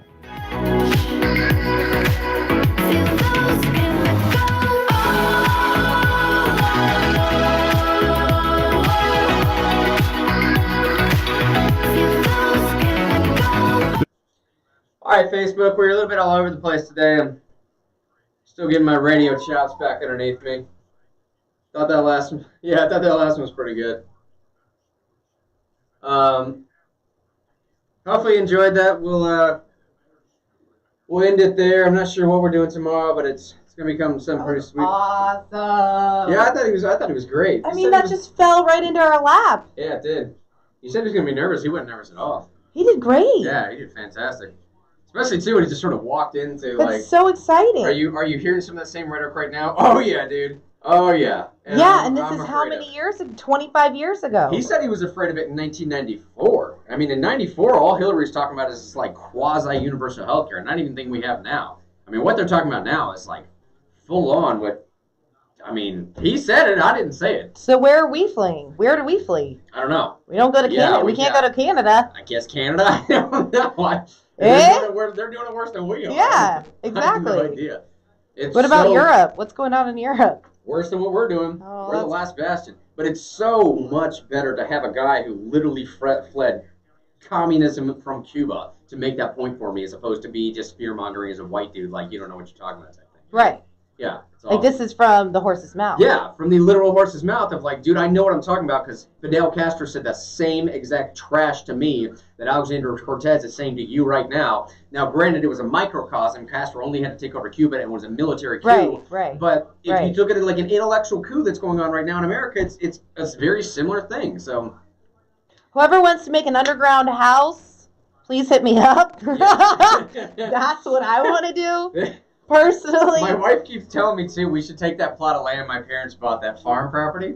We take that 80 acres and just put like a big complex of like your house and my house and her house, and just like screw the farmland. We'll keep 10 acres worth of farmland to farm property for ourselves. We'll have livestock. yeah, but people out there. can see the houses when they come knock on your door. They can see the houses. Yeah, Underground houses you can't see. Well, maybe we can make them underground. Yeah. Yeah. That's what we'll do. Yes. There's a big movement going on right now for people to buy old shipping containers. Some of them are insulated and everything, and then dig down like 20 feet into the ground and put the shipping containers underground and bury it back over. You have like 30 or 40 shipping containers that make like these really long one-story houses. We can do it that way.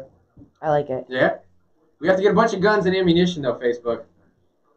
Yes. Yeah. Whoever's down, let me know. All right, Facebook, y'all have best. I'll be back tomorrow, Thursday, and Friday. I'm pretty sure I have a CT scan on Friday at 9:30 though, so I may have to leave here about 9. I'll let y'all know for sure though. But I think everything's good to go. I'll let you know after my doctor's appointment today. We'll figure it out tomorrow. But you guys are the best. Love y'all for show. I'm gonna go to try and find some fish to eat somewhere or something. Yeah, seriously, love y'all. Been missing y'all for show. Hopefully y'all been missing me too. I'll talk to you soon. Peace.